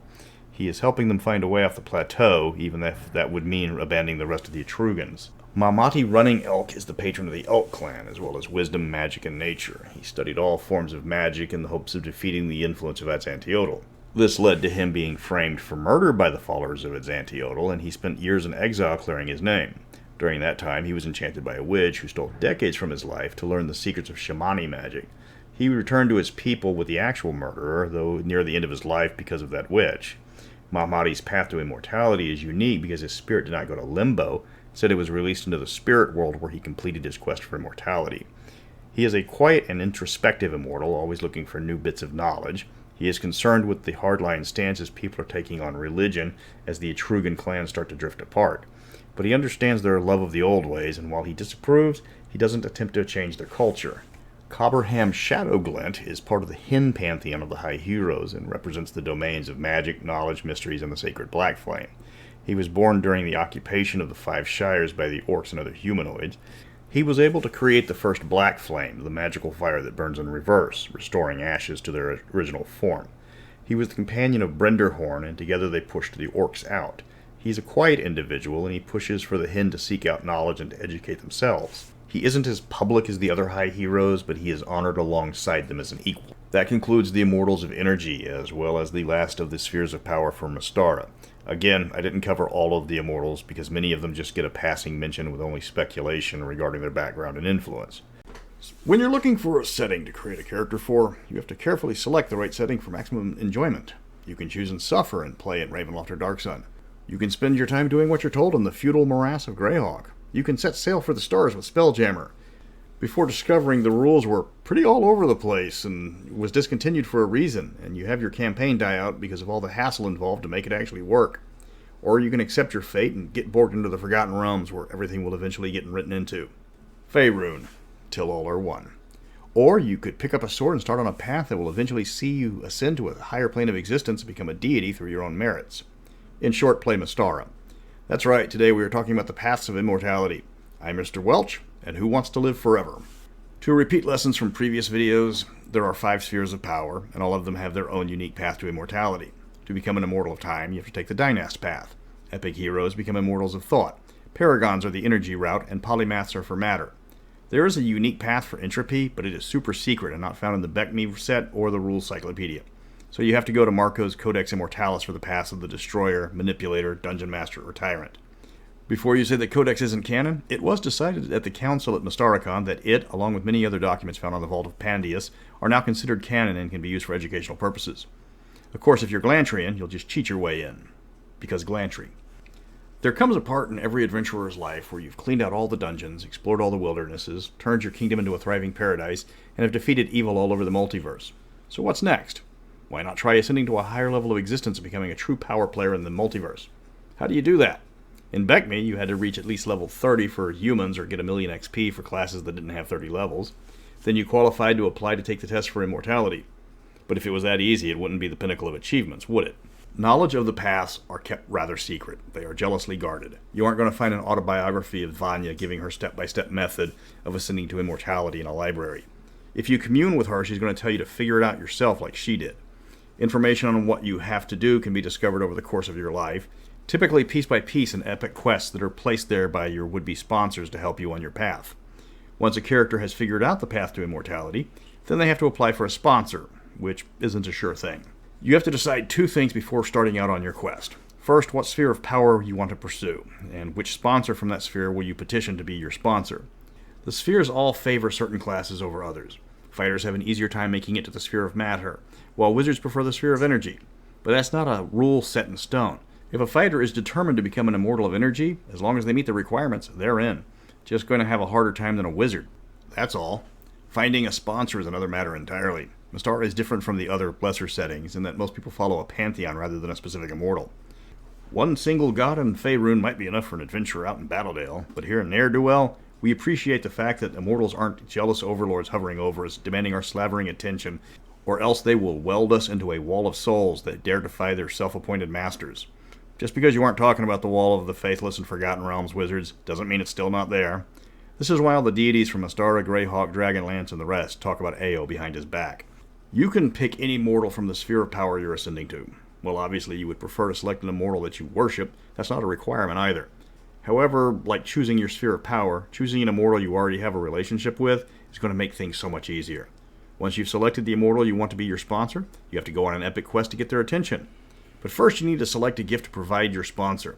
As you are going for the job interview of your life, a simple fruit basket will not do. You need to bring something flashy and expensive. The gift needs to cost at least 25,000 gold pieces, though more is better. Artifacts are preferred, and major artifacts will get you an expedited meeting unless you really screw up on the way there. The journey to meet your sponsor is an epic quest in its own right, and you will be required to gain a level, or at least 120,000 experience points along the way, whichever is greater. The more people you bring with you on this quest makes it harder to impress the sponsor, who will often not show up or put you on hold for up to 100 days before they finally arrive. Bring trail mix just in case. You have to bring your gift along with you, so make sure it's portable, because if it's damaged or stolen, you have to recover and repair it. A Neiman Marcus gift card is a safe bet, because you can put that in your wallet a lot easier than you can a Throne of Power. Along the course, you will be challenged with a series of 7 tests to prove your worthiness. You will be tested on your honor, dedication, resourcefulness, bravery, persistence, mercy, and wisdom. Not all of these will require combat. In fact, for many, not getting into combat is the key to success. Passing them is good and gets you a minor bonus to see if the patron shows up. Failing one is very bad and gives you a significant penalty. To compare, to balance out a failed test requires you to pass 3 other tests. So if you're on your way to becoming a deity, remember to be on your best behavior. The quest will take the petitioner to a remote location known for being incredibly hazardous, with numerous examples given, such as the top of the highest mountain, a mystical grove in a forbidden forest, a trench at the bottom of the ocean, a hidden temple lost to time, or the Euston Greyhound Station. Of course, all of the examples given in the book are for climbing a mountain, because Mystara wouldn't be Mystara without mountains everywhere. I'm pretty sure the original cartographer over at TSR was from Denver. Just a hunch. Once you get to the top of the tallest mountain, the hidden temple in the Great Northern Wastes, the Druid Circle in the Mystic Grove, or the corner booth at the McDonald's at Main and Gray, now you may begin your meditation to cover your chosen sponsor. There's a lot of ways you can do this, with major penalties for being a different alignment than your sponsor, bringing people with you, or failing tests. Remember, alignment is along the lawful chaotic axis, so good and evil isn't as important. You get minor bonuses for passing tests, and large bonuses for bringing artifacts depending on their power.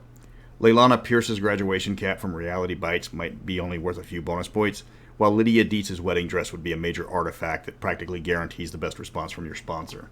Once you've begun your meditation, that can take up to 6 days. You have to spend at least 80% of your waking hours meditating, and you take penalties for leaving the area for any reason. Again, remember, lots of trail mix, or failing that, hope Domino's delivers. You will get one of 3 responses, with the worst being the immortal telling you to go away, they aren't showing up. The best result is the immortal manifests at the end of the meditation, which takes up to 6 days. The typical result is an omen in about 4 days saying that the immortal's on their way and they will be in there in about 3 months. Remember to continue ordering apple pies at McDonald's or else they're going to kick you out. If and when the immortal decides to show up for the job interview, then it's a grand event with the immortal putting on quite a show. They will manifest in a particular impressive fashion, one of the few times that manifesting on the prime plane is allowed by other immortals. Events will be tied to the location that you're meditating at. Anything from volcanic eruptions, massive storms, the entire forest animating, or the ice cream machine suddenly starting to work again and they actually have chocolate for once. Your potential sponsor will then manifest as some sort of creature, or even an animated terrain feature, to have a chat to see if you're worthy of their sponsorship. Your character will immediately be paralyzed, and all conversation will be done telepathically as your potential sponsor determines your worthiness. You're expected to be subservient and act accordingly. Getting uppity is a good way of not passing the interview. Being cheap in the gift department is another way to earn this favor, so don't skim. If you are the preferred class of the chosen, you get a slight bonus, and giving a nicer gift again wins you more points. If you blow the interview, the immortal destroys your gift, and you have to perform a quest to ask them again. If they really like you, they keep the gift and tell you what steps you have to do to achieve immortality. If they really, really like you, they will reward you with a magic item, and you have the common courtesy to teleport you home. Once you are on a path of immortality, you have several requirements that you must achieve without exception. During your path, you have to earn at least 600,000 experience points to qualify, but if you are in the favored class, this is discounted down to 400,000. You have to find an artifact of the sphere you're questing for, which takes years, and the quest is designed to be difficult.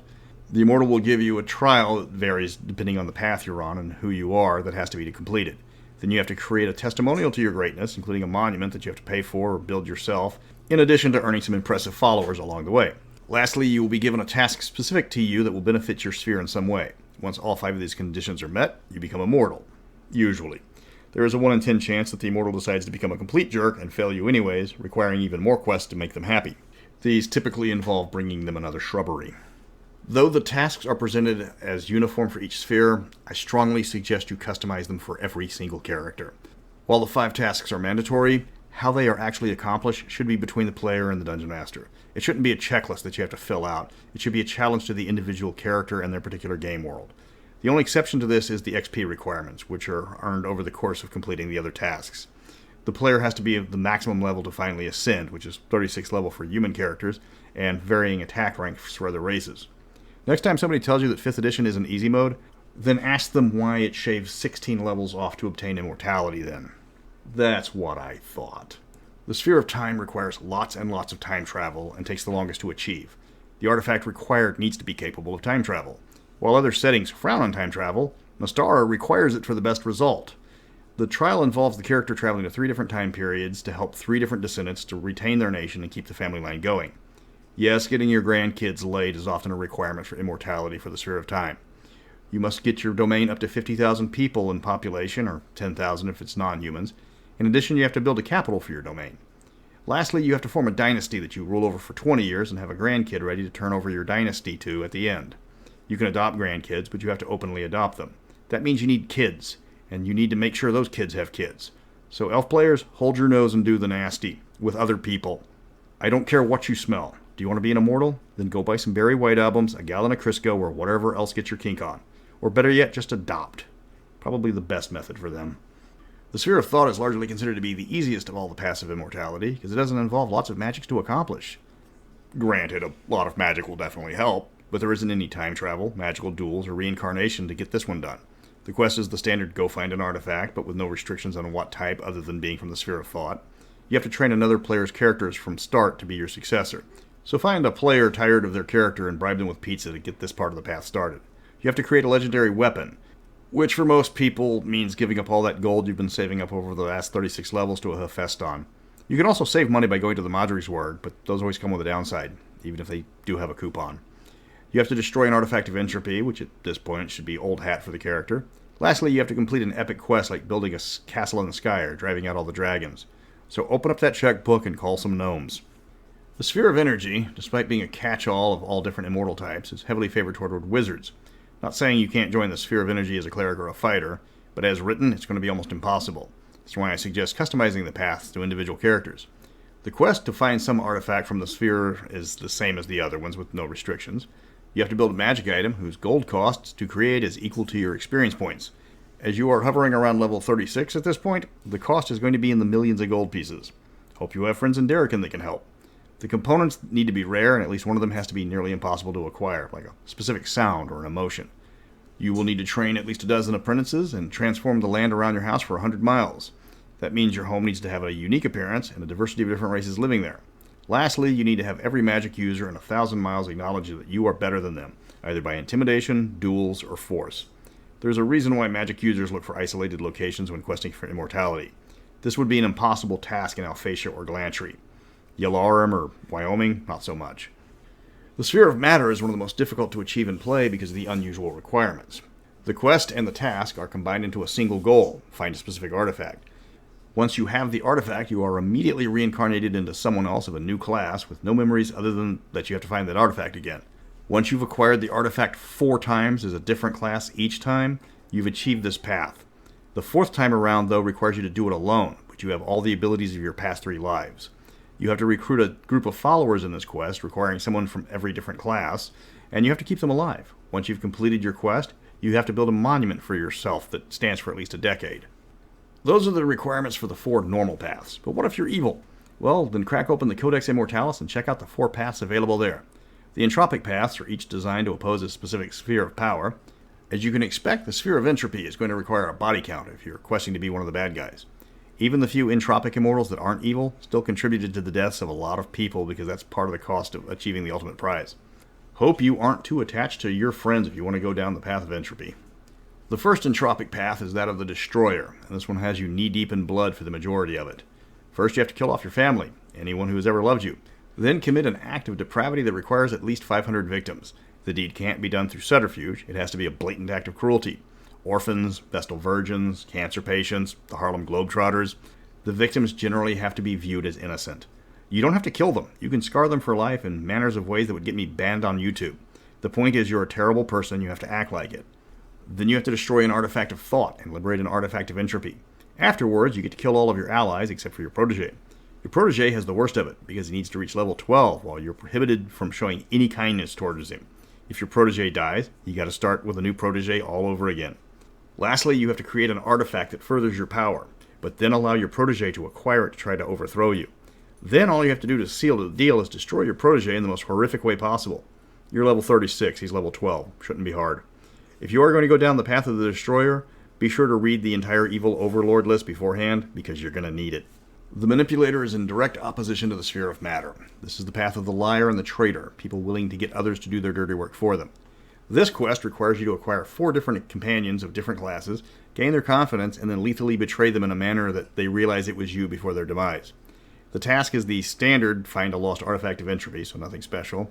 The trial requires you to find someone on the path of immortality from another sphere, and then sabotage them without them knowing, typically in fatal fashion. You cannot be the direct cause of their death, but driving them to suicide or through a proxy is allowed. If you get discovered by your potential victim, you have to find another victim and start over. And for your own protection, probably do that faster than your previous target ascends into a revenge-driven deity.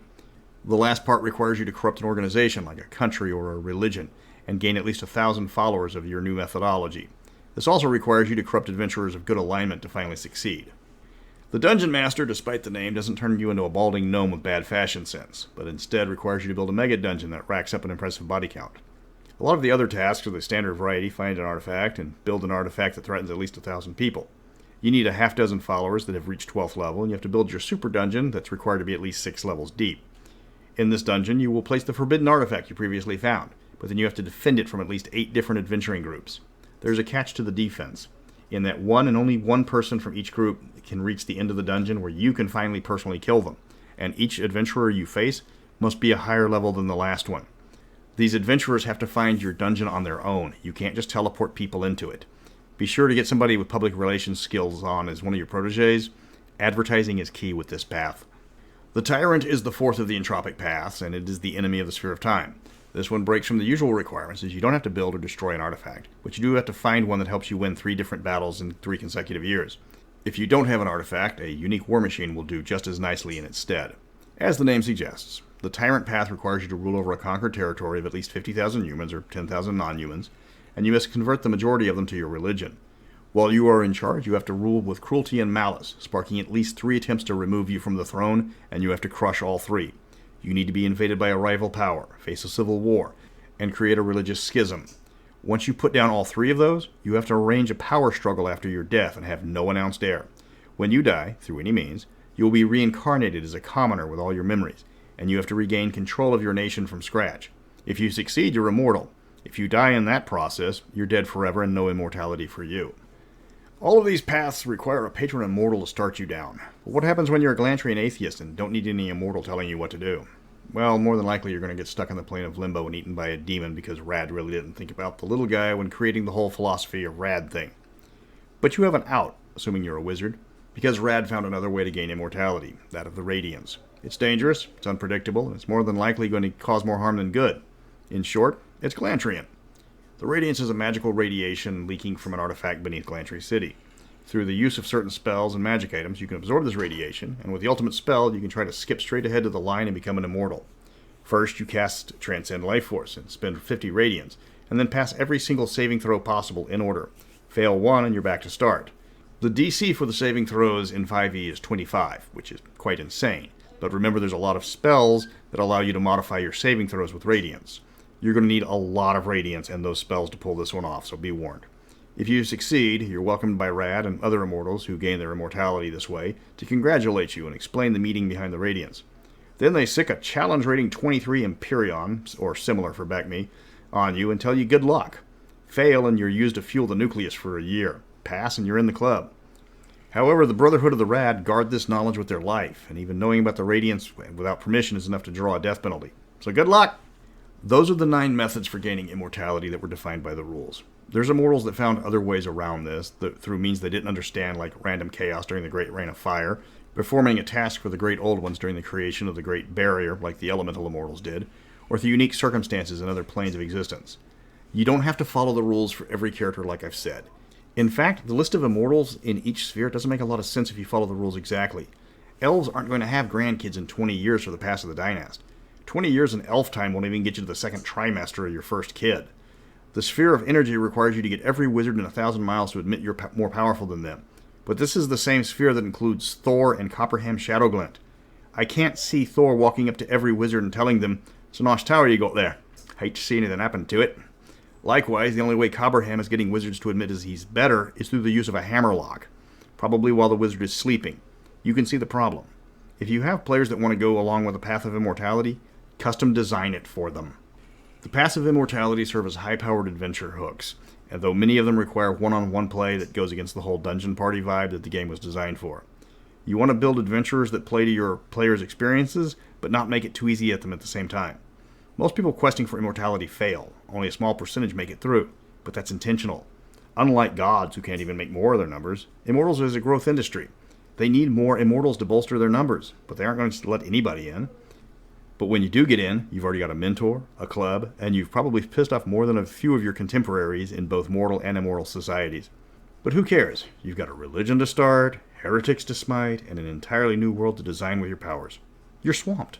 Welcome to Mystara, where once again we're looking at immortality, the real reason why we love this setting so much. Everybody knows how to earn your spot in Pandius. Get a sponsor, do a bunch of quests, give them a bunch of tribute.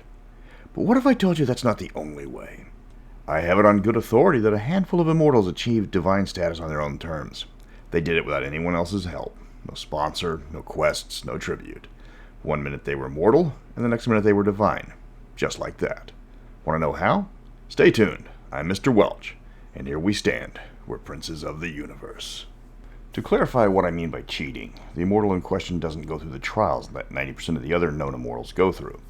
They're still part of a sphere, even if they didn't have a sponsor. They achieve immortality and then go find some friends to hang out with. Usually. The ones that the new immortal find the most alike were the sphere the neophyte joins. Any sphere can have an immortal join without the trials. Most fall into the 4 traditional spheres, with only a single exception for Entropy, and she's a huge exception. Enough clarification, let's get started. First out, you take out all the proto-immortals. That's not an accurate term, but it's the best description I could come up with. These are the oldest and most powerful of all the Immortals, dating back to before the Great Barrier was fully complete. They are Hel, Ixion, Karatoko, Thanatos, Valerius, Odin, and Zugzul. They all claim to have no knowledge of their origins. They were just there when the Great Barrier was started. They might be lying, but there's no way of proving that. It's speculated that Hel and Odin were avatars of those gods that were trapped and achieved immortality on their own. But again, nobody's alive to confirm it. They might have struck a deal with the Old Ones for immortality in return for their support. That has happened. Again, we don't know. So you can decide their origins for yourself. Now on to the ones we do know about. Binikander is a walking continuity error. I don't know what's more common in this video, Winona Ryder or me discovering continuity errors. Officially, Binikander was the first engineer on the Beagle. When it crashed, he was in cryosleep waiting for rescue. He woke up when an insane crew member started sabotaging the cryopods. He killed the saboteur, discovered the engines were set to overload, and was turned into an immortal when the engine exploded and destroyed the Beagle. That's from Wrath of the Immortals. City of the God gives an entirely different timeline where the captain isn't in suspended animation and greets the PCs at the door if they roll well enough, even going so far as opening up formal relations with King Uther. In that book, the Beagle never exploded and Blackmore built a civilization around the starship. In Wrath, Binikander was turned into an immortal when the engines detonated somehow and the other immortals don't know of his existence. To fix the massive continuity problem, he controls the blast, getting him and the engines teleported away. The Beagle isn't destroyed, but Blackmore explodes 1,000 years later per the official timeline. Binikander isn't sure of his condition or who the other immortals are. Since nobody knows he's immortal, he's not being worshipped, so how is he still around? Let's just skip him by. Fugit is covered in the Codex Immortalis, which might as well be canon. We need to have the Council of Pandius, where all the Mystara fans decide which fanworks are now Mystara canon. We've got Thorfinn's enhanced maps, there's Bruce Hurd's additions to Alphatia on his block, and so much more we could use to make a massive crossover event. But back to Fugit. He was from the temporal plane, where time energy was everywhere. During the time of the Carnifex, they opened a portal to his plane and drew in several members of his race. He was the last survivor of their experiments when he was contacted by the immortal Simurgh, who had discovered the Carnifex's plans. More on him later. They were going to use the temporal plane to invade the multiverse. Simurgh made a deal with Fugit. He could control where the first portal would open, but only if he was powerful enough. So he was granted immortality, right then and there. After the affair ended, Fugit redirected the Carnifex to their prison and joined the Immortals. Most of the time he's at odds with the other Immortals, as his mindset is still quite alien. Coronis was a counselor to the leader of Blackmore at the height of its power. He was an influential scientist and a chronomancer, and he could see the danger the Empire was putting itself in. He used his time magic to see the future of Blackmore, but could not convince the leaders of the Empire's inevitable fate. Instead, Coronis built a time machine and moved his family and friends 100 years into the future, on another planet to recreate Blackmore, only without the fatal hubris that would be its doom. Later he tried to build another time machine to return to the past and give himself a better time machine to save more people. Then Coronis went home and died from old age, only to awaken as an immortal immediately. After a while being immortal, he decided to use his advanced magic to build another time machine and give that to his younger self to rescue even more people. Only then did he discover that his immortal self was the one that gave his younger self the better machine, and the temporal paradox is what gave him immortality. If the paradox of that doesn't hurt your head, I didn't explain it well enough. Rad already has his own video. I'll summarize it here without repeating myself too much. He discovered the artifact that was the nucleus of spheres, experimented with it, discovered he could use its energy to transform his body into an immortal. He acquired the power needed, cast the spell, defeated the Celestial trying to stop him. Then he walked into Pandios, found a chair, and made himself at home. The end. Raphael is the third and last of the Blackmore-related immortals on the list. He was a neural scientist in the final days of the Empire, working on a machine that could transmit thoughts or let you log your entire brain into a computer. Just like Cyberpunk 2020. He was working on his newest brain transfer machine when Blackmore went supernova. His body was destroyed, but somehow his mind survived. He was trapped in a fugue plane trying to figure out what happened when he made contact with the minds of what would become the Shadow Elves, and the rest is history. I don't know how long you can go without followers before you fade away, but apparently there is a grace period for new immortals.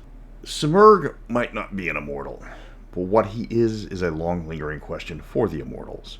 He's one of the oldest, if not the oldest. He's powerful, on par with the hierarchs according to his fluff. According to his rules, he's only 18th level. He's a mystery to the other immortals because he's always been at that power level. He doesn't gain levels, but he never loses power. He just is. He's friendly enough on his own terms, and has his own beliefs, but something about him feels off. He's got one concern. He's there to stop threats to the multiverse.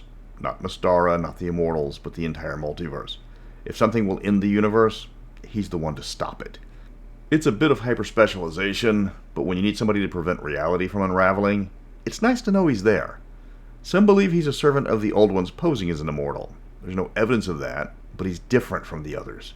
It's not like he's following the rules because he has to, but because doing so makes him look like a regular old immortal, not an undercover servant of the enigmatic caretakers of reality. Tyche was born an immortal. She's just that lucky. She's the patron of fortune, both good and ill, and if anyone was going to be created on the spot as an immortal, it would be her. She was born with the creation of Mystara. When the Great Barrier began, she gained sentience. She didn't exist before it, but some of the magical energy in its creation somehow formed her. Unlike the proto-immortals, she doesn't shy away from her past. She remembers her origins and is willing to share them if asked. Her focus is on luck and chance, and that has kept her neutral since the beginning of the barrier. She enjoys the randomness, even if she can't participate in it. The elemental immortals, known as the Elemasters, were the first and foremost immortals from the inner planes that were caught inside the Great Barrier. They are as old as the barrier. Without their help it wouldn't even exist. They bartered for their immortality, and the elemental energies they provided made its creation possible. They became deities and were left to rule their section of the inner planes in return. They have actual names, but most mortals can't even begin to comprehend how to say them. They're just known as the Elemaster of the relevant element. It makes sense, as the full name of the Elemaster of Earth sounds like a granite boulder rolling down a mountain for 2 hours. Fortunately, his nickname only takes 15 minutes. There can be only one Elemaster of a plane, so the 4 of them are loath to sponsor immortals for fear that their proteges could replace them. Cursi was created by accident. She is forever tied to the immortal Chorus, the patron of peace, as he was responsible for her creation and ascension. Chorus was on his quest for immortality when he visited another plane of existence that supposedly could remove unwanted traits from those who could find it. He reached his destination, went to sleep, and woke up with a naked woman sleeping next to him. This was Cursi. She was all of his unwanted traits in physical form. Where he was stoic, she was fun-loving. He disavowed violence, she loved a good scrum. She was everything Chorus wasn't, but held a strange attraction to him. He left her to complete his quests, and she later followed him to force him to reunite with her. When he obtained immortality, so did she. She doesn't know how to use her powers correctly, she's unfamiliar with any other immortal, but she still wants to unite with Chorus. Until she can figure out how, she remains on the plane of her creation, gathering followers from the travelers that visit. Cursi doesn't know how to reunite with Chorus when she finds him, just that she has to. Luca is one of the most unusual of all the immortals. She started out as a single-celled organism back at the beginning. She was soaked in magical energies, and as she divided and became more complicated, she gained sentience. She started asking questions she didn't have answers to about life and its purpose. She began on a quest to find those answers and discovered the use of magic in the process. Eventually she ascended, becoming one of the first immortals in the proto-history. It's unknown how. It wasn't like there were other immortals around sending giant sentient amoebas on quests. But now she's an immortal, and one that still has the curiosity of her mortal life. Kiwatz didn't cheat his way into immortality so much as steal it. He was a brain collector obsessed with the concept of immortals. He wanted to know everything about them, mainly to steal their powers. He began committing one atrocity after another, including devastating entire races until finally, an immortal manifested to stop the mad creature. The immortal Oranos appeared to demand answers. It was a trap.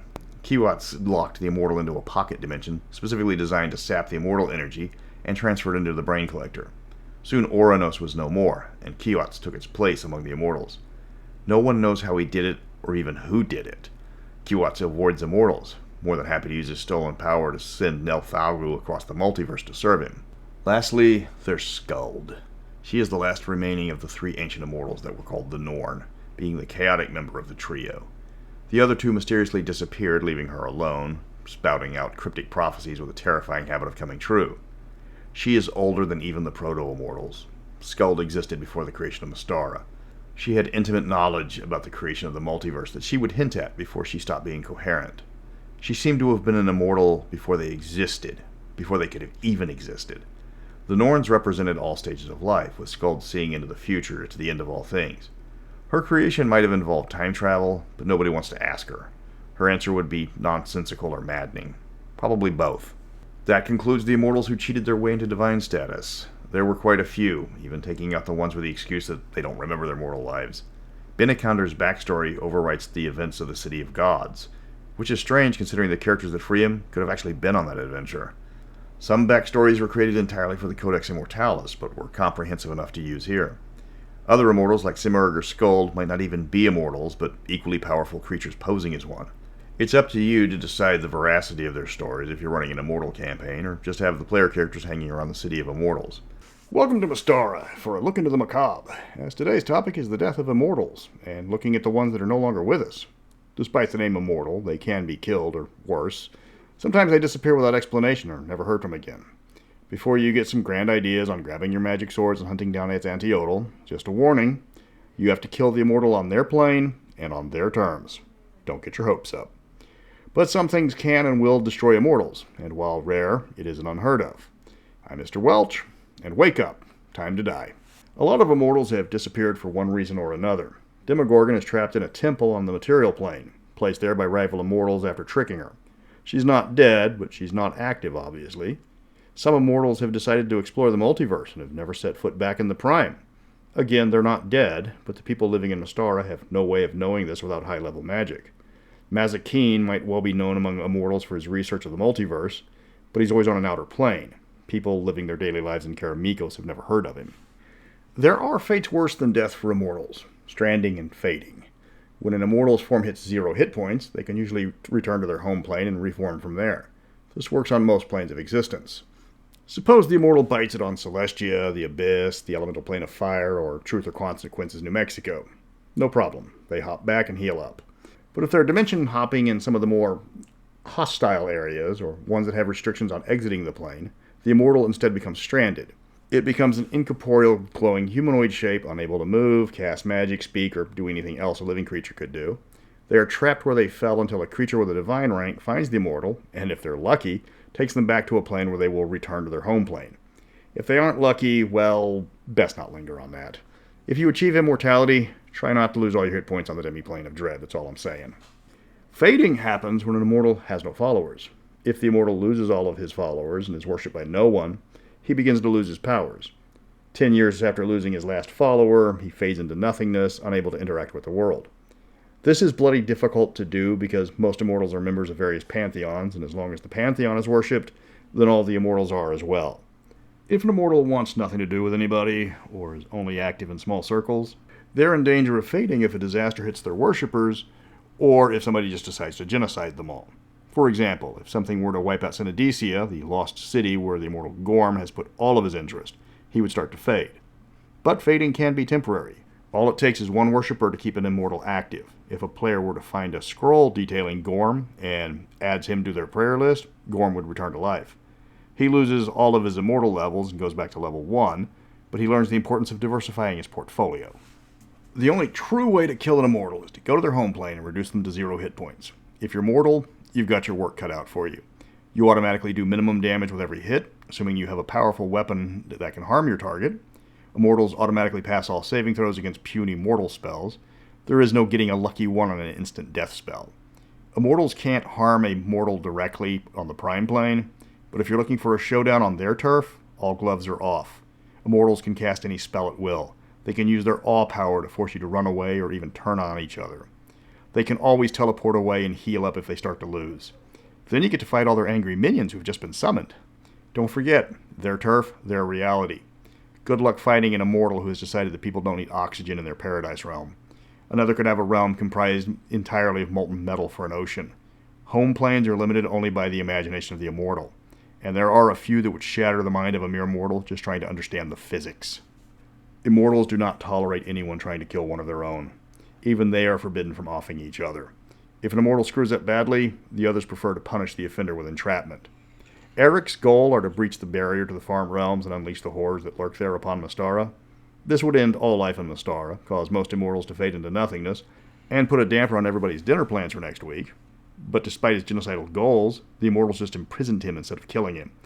Because if they can do it to one Immortal, then none of them are safe. If nothing else, Eric is a weapon of last resort. If something were to happen to Mystara, and the plane fell to the machinations of gods or fiends, then the Immortals could unleash the one guy that would make sure that those who defiled it shared its fate. Instead of killing each other, Immortals can be locked away for centuries or more. They can be reduced in power or even stripped of some of their assets. You might have all sorts of evil schemes ready for the Prime Material Plane, but if you're trapped on a small dimension the size of a single bedroom and your followers are half-dozen sentient stuffed animals, you aren't much of a threat to the multiverse. The powers that be created numerous prison dimensions specifically for Immortals who have snuffed out another Immortal, but who's in them isn't listed in any book that I could find. This protection applies to other divine-level entities that would threaten an immortal. The Fey Court has beef with plenty of immortals, but they know if they take out one of the more odious examples, they'd be at war with hundreds of immortals. An immortal visiting an outer plane isn't going to get turned into modern art by a random god, because the retribution would be swift, overwhelming, and total.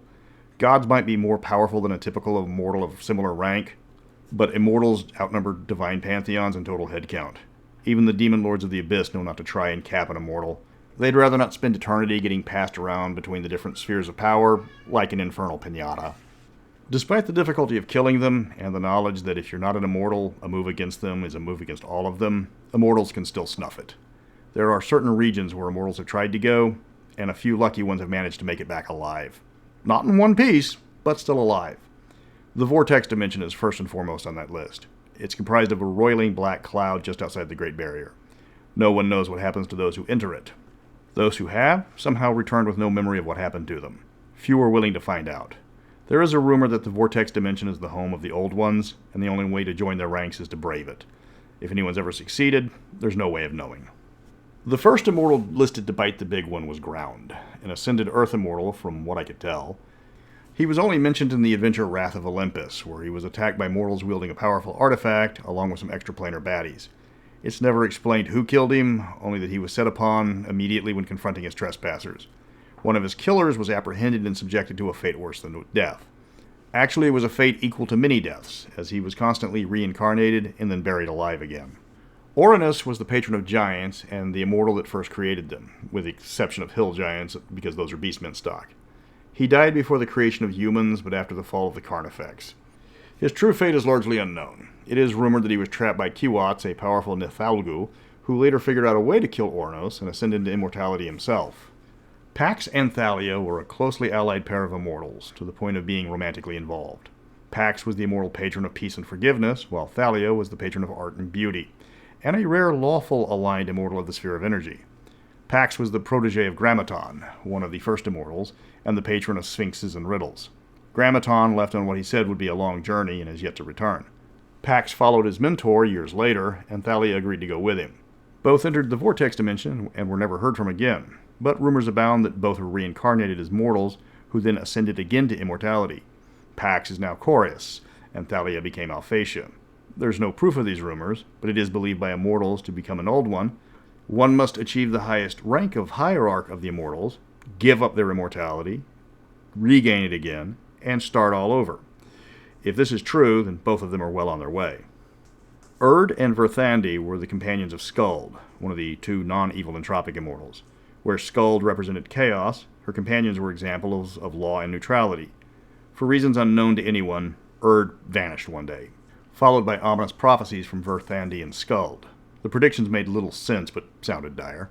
Sometime later, Verthandi disappeared without a trace, and Skuld's predictions again were numerous, but utterly incomprehensible. The immortals believe that as time passes, they will get more context to explain these omens, but until then, Skuld is considered a cackling madwoman. Several immortals have noticed that Skuld has taken on the mannerisms of her missing sisters, leading many to believe that the three immortals have merged into one, but to what ends is a mystery. To say that missing or supposedly dead immortals are adventure hooks would be an understatement. Even the trapped immortals we know about could change the face of Mystara, mainly for the worse. If a player reaches truly epic levels and decides to traverse the verse, there's an excellent chance they might find immortals thought to be lost who were instead chilling on another plane of existence. Finding ancient temples from the time of Blackmoor or Timora might introduce players to an immortal lost since forgotten. A prayer made half in jest with a random name on the wall could return a power player to the halls of Pandius. Getting pulled into the mists of Ravenloft might bring players to what everybody else considers a ghost, but a cleric might be aware of the immortal that now haunts the demiplane. Getting out of the demiplane and finding a friendly immortal to retrieve the lost deity is an adventure in its own right. Of course, the reverse can always be true. Demogorgon might be powerless in her prison, but she still has minions scouring the Great Waste looking for a single stone building amid a great desert. It's in the best interest of everybody that stopping her minions from finding that temple is a priority. Eric is trapped in a prison plane by numerous immortals, but he has a powerful ally on Mystara in the form of Zargon, the Elder Horror trapped at the bottom of the Step Pyramid in the module Lost City. Zargon might only be a shadow of his true power, but his followers are fanatical. Turning Lost City and Palace of the Silver Princess into a crossover with double dire ramifications for failing could flip those classic adventures on their ear. There's a lot of continuity problems facing Mystara that could be changed into a missing or banished immortal. You've got interplanar scavenger hunts for lost immortals who might have discovered they aren't as powerful as they thought. One could have gotten a bit lippy to the Lady of Pain, and now a party has to explore a maze to return the immortal as a favor to one of his allies. Or maybe the immortal has new followers on a different plane, and he's turned his back on his old ones. Let your imagination run wild. Welcome to Mystara, where today I'm responding to several requests I've gotten over the years with the powers of my imagination. It's time to talk about the creation of Mystara, the world, going all the way back to the beginning. This question has been asked by several people who got started in D&D late and were led to believe that the 4th edition versions of events was the way it always was. That's when I had to explain the magic word for today was retcon. A few naysayers, to put it nicely, have criticized Mystara because it doesn't mesh with the current standard set by the realms, even though that setting stole the Dawn War from Nintir Vale, because Faerun's got a Faerun, I guess. I said at the beginning of this channel I was going to try to fill in missing history when I could, so here's my big chance. I'm Mr. Welch, and we're going back to the beginning. A quick summary of the Dawn War that became canon in 4th and 5th edition is that the cruel and capricious Oberiths, a race of superdemons, drove the god Therisden mad and started a war between his primordials and the other gods. The primordials were living embodiments of chaos, capable of massive destruction and caring little for those caught in the middle. The gods, of course, are selfish and worship-addicted creatures, and fight to save mortals as without mortals the gods would perish. The war ravages for untold years, with entire planets destroyed and new races created specifically just to fight in the Dawn War on behalf of the self-absorbed deities. But there was another faction that saw the destruction and grew disgusted with both sides, the enigmatic Old Ones. No one knows what they actually are, they don't seek worshippers like the egotistical gods, and they have no need of mortal souls like the evil fiends. If they have a goal, they aren't saying. It is speculated that the Lady of Pain in the city of Sigil might be an Old One. In fact, she might be the face of the Old Ones, there to keep an eye on the various factions of the planes. The Old Ones saw the slaughter that was being caused by the Dawn War, and they wanted nothing to do with it. They decided that the hierarchy of gods was not working. Something new must be tried. No longer will mortals be ruled over by creatures that only need them for their own selfish reasons. Now, mortals will be ruled over by only the best of their number, the Ascended Immortals. The Old Ones began sectioning off a portion of the multiverse using magics of unheard-of power. The new region was devoid of life, not even a planet capable of sustaining life was present. They began erecting the Great Barrier around this section of space. It was invisible to the eye, but it served a vital purpose to their needs. The barrier kept out the gods and primordials that were destroying the rest of the universe. The barrier wasn't impassable, but the greater a creature's strength was, the more difficult it was to breach the barrier. A single imp might feel a tinge of pain passing through this magical screen, while Ao the Overgod might as well be trying to punch through a wall made entirely of stale fruitcake. The barrier extended across planes. The Old Ones knew their creation would need the building blocks of creation, so the barrier claimed parts of the elemental planes as well as the ethereal plane and parts of the positive and negative energy planes. The Old Ones were helped in this endeavor by elemental creatures of vast power who were also tired of their realms being turned into a battlefield by creatures that didn't even care about the destruction they wrought. These 4 elemental lords provided the Old Ones with all the help they needed. In exchange, they became the first elemental immortals, the Elemasters. As the power of the barrier grew, other creatures and gods began to notice the creation and realize that a large portion of the multiverse was about to be sealed off. The gods began a mad scramble to try and breach the barrier because if it reached full power, it would cut off the greedy gods from worshippers, whose devotion they demanded, lest the mortals realized they didn't need gods. By this time, the barrier was strong enough to repulse any deities that tried to break through. A few gods took a different strategy, realizing the barrier was designed to stop divine creatures. Instead, they sent avatars through the forming worlds inside the new region. Of these, Thor and Hel were the first to try it, and were able to manifest inside the new region before the barrier grew strong enough to prevent even avatars from crossing over. A few demon lords, such as Orcus and Demogorgon, and even a great old one in the form of Zargon, sent shards of themselves through the incomplete barrier. These avatars and shards would later become immortals in their own right, cut off from the power of their original deity, though. In the Feywild, the Dawn War ravaged the land of the Fey folk unchecked. As both powers realized the eternal nature of the Fae meant the goodly folk were an eternal source of warriors that could be instantly reborn if they fell in battle. While the gods demanded the subservience of the Fae, a few of the crueler gods like Corelli and Larathian felt the Fae were not enough and twisted several of them into his pet race, the Elves. Now he had an entire species that owed their existence to him and him alone, giving him the praise that he would need to survive for all time. But there were a few of the goodly folk that grew tired of the war and the ravages of the god. A powerful she-lord named Oberon approached the Old Ones and promised to use the power of the Feywild to strengthen the barrier against the gods and primordials that were demanding entry to the forming region free of the Dawn War. His one demand? That the Old Ones take him and all who swore fealty to him into the new realm, safe from the machinations of the Seldarine, who demanded more soldiers for their genocidal war. The Old Ones agreed, and when Lorathian returned to harvest more Fey to convert into elves, he found himself standing face to face with Oberon. But the god discovered he could not claim the upstart Fey. He could not even take one step forward because the Great Barrier prevented him from stealing any more fairy folk to pervert into cannon fodder for his pointless war. The last he saw of that region of the Feywild before it was torn from his grasp and removed from the Dawn War was a mocking Oberon waving goodbye with a rude gesture. At that very moment, Oberon himself ascended into the first Archfey, the eternal Ardri of the now independent Good Kingdom. The time that it took to create the Great Barrier cannot be measured by mortal means. Time has no meaning to beings that powerful. It might have taken eons or thousands of millennia. But all the while the Dawn War raged. The planet of Toril was cleansed of life when the primordials destroyed its sun. Athos saw its gods destroyed and the defiling magic of the primordials ravaged the planet. Entire worlds were created and destroyed during this time. But inside the Great Barrier, new planets were being created and life was forming on its own without the corrupting influence of the gods or the fiends. During this period, the realm that the dead passed through to reach the afterlife was destroyed by the warring factions. The Great Barrier began to trap the souls of the dead, keeping them from reaching the heavens or the hells. This included the avatar of the gods and the fiends that had entered before the Great Barrier was at its full strength. Unable to reach a proper afterlife, the souls trapped inside the Great Barrier began the process of reincarnation, always returning to a new form as soon as it became available. It was during this time that the first immortals ascended on their own. Ka and Koratiku were some of the first, elevated from sentient animals that emerged on the planet that is now Mystara. The avatars of Odin and Hel found themselves cut off from their divine origins, unable to contact their original forms, and found themselves merely powerful mortals. But they were able to reach immortality through their own merits. Hel, in particular, found herself trapped in a world not of her own making, and wanted changes that were not going to be made. Thus, she created the Sphere of Entropy, swearing to tear all of creation down inside the Great Barrier and rebuild it in her own particular way. The newly created immortals began to realize the full extent of their powers. The region inside the Great Barrier was vast, but empty. The Old Ones, however, had given the immortals the power to create, and create they did. New solar systems and universes were given form inside the Great Barrier. As the barrier extended across numerous planes, the immortals could create entire systems where the natural laws of the prime material plane could be shaped to their desires. Adding to the explosion of life was Oberon and the Archfey of the Good Kingdom. Archfey cannot create like the immortals can, but they can alter the world with their magic far easier. In addition, they remembered the time before the Great Barrier, and several sylvan creatures that came with them ascended to immortality and began recreating the lost races in Mystara.